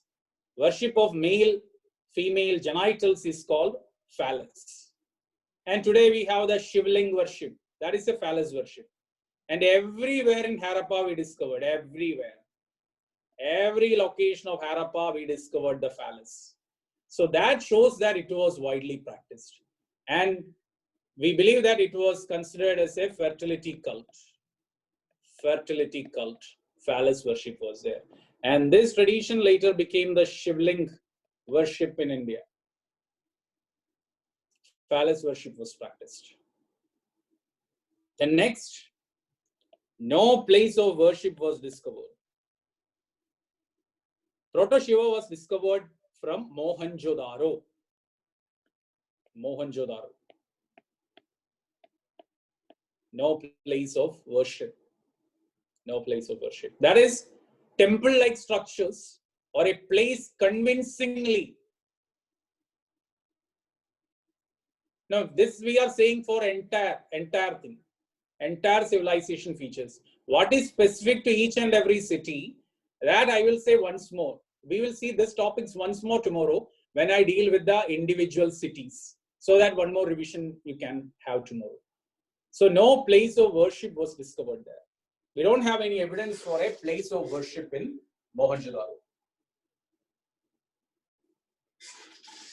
Phallus worship, okay, it is not any later thing. See, phallus worship means worship of male or female sex organ. Male or female sex organ. That is the worship of male and female sex organ is called phallus. And this tradition in India, even to this date, we have this worship. Shivling worship. The worship of Shivlinga. That is the worship of phallus. That practice was there in Mohenjo-daro. That practice is continuing in India from Mohenjo-daro. That is there. Then we have that Kamakhya temple in Assam that worships the sex organ of the goddess Parvati. That is the worship there, Kamakhya. So many places in India we have. And there are that religious practices I will explain later. So this is related to Harappan religion. So I think the time is getting to 1 o'clock. So let us take a recap of what all we covered today. I'm not going to explain that. You study that 3 Stone Ages, Chalcolithic period, different cultures and the practices. Then Indus Valley and all this. No place of worship means there is no temple. That is, today we have the place. We used to worship at home and we used to worship in temples, churches, mosque, synagogue, gurudwara. Such place of worship was not there. And I will give you the sources for the preparation. First and the primary source, class notes. Take down what all things I say in the class, revise that. Second one, NCERT. Old and new. Standard 11 and 12. New one is not that, yeah, take that ancient India, medieval India, old and new. Old NCERT was written by R.S. Sharma. Standard 11. This is for ancient India. Then for medieval India, old NCERT book is Satish Chandra. Standard 11. Both the books are available in Shankar Academy, our bookstore, but I don't know now it is not easy for you to access that. These books are available now in the name India's Ancient Past. India's Ancient Past. Not compulsory, but this book is compulsory. India's Ancient Past. And Satish Chandra's Medieval India. It's a very lengthy book. If you want, you read that, or else leave Medieval India to me. If you are confident, if you have confidence with me, that will be enough. But NCERT, Ancient India, you can read. Then Tamil Nadu, 11th and 12th also a good source. Tamil Nadu state 11th and 12th books are also a good source. But the problem is that there are some factual errors. So be careful and read it. And also you can get the SIA books. Shankar Academy material also you can. Shankar Academy material also is a better thing. Then, what's the chat? That I don't know whether you get the soft copy of the Academy books. NCERT, that 11th, old NCERT medieval India book is not that important. I will cover the important topics in the class. Because if you read that, it will be too much. And the return is not that big also. From our class, we will cover most of the topics. No need to worry about that.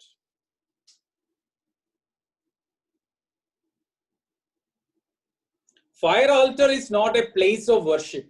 Fire altar is a temporary settlement. We are making a temporary thing for a puja. That is fire altar. But the temples and mosques are permanent. The point is that there was no permanent place like a temple, mosque or church in Harappa for religious worship. That's the meaning. There was no place of worship was discovered.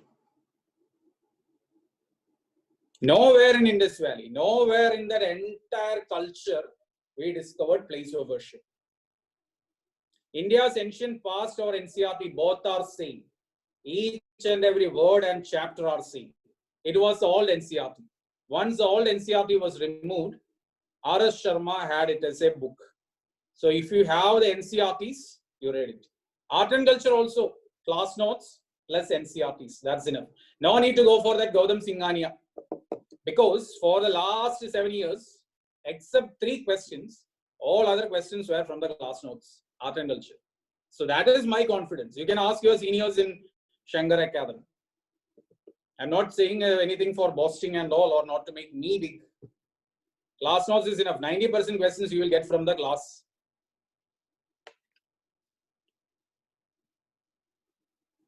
So I think we can stop today.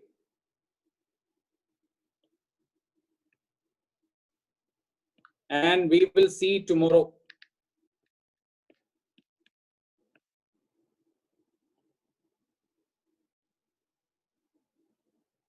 Then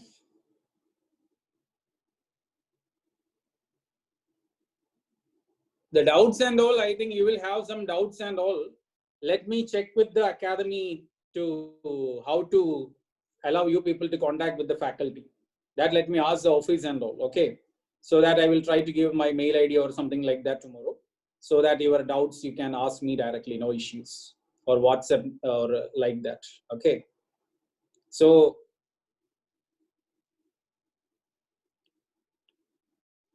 book list, 1 second, once more. I think book list.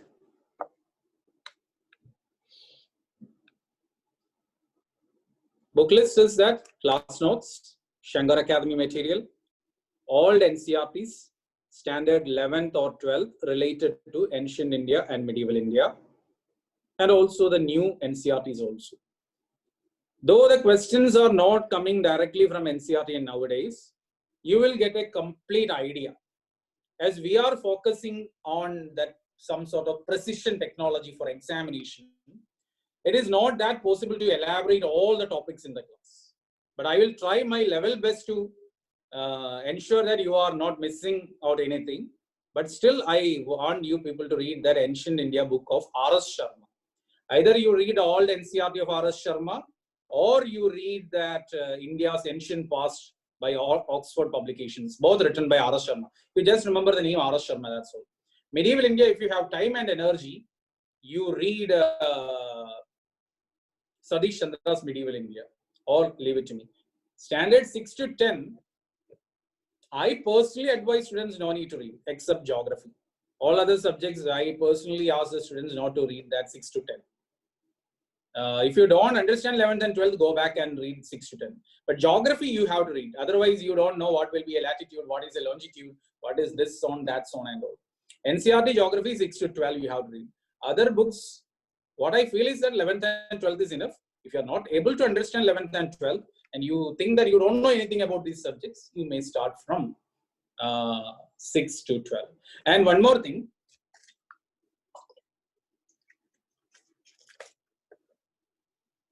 There is no hard and fast rule that in the first month itself you should finish the NCERT.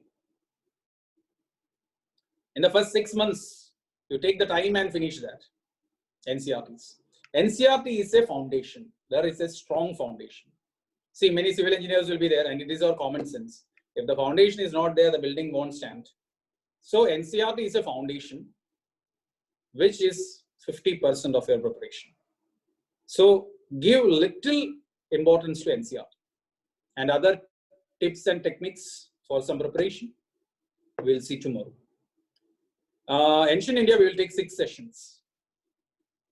Okay, we will have 6 sessions for Ancient India, 5 sessions for medieval India, 5 sessions for art and culture, and 1 more session for South India. This is the way we will take the class. 17 sessions, 16 to 17 sessions. I used to finish that in 15, but I feel that online mode and drawing and all, some time is taking, because I used to finish entire Indus Valley in the first session. So tomorrow I will have to accelerate. Yeah, all the questions are NCERT. New NCERT is very good to read. It's not mandatory. Good to read only. Okay. That's what I ask you people to read. See, getting knowledge is not bad. And I don't want you people to read too many books.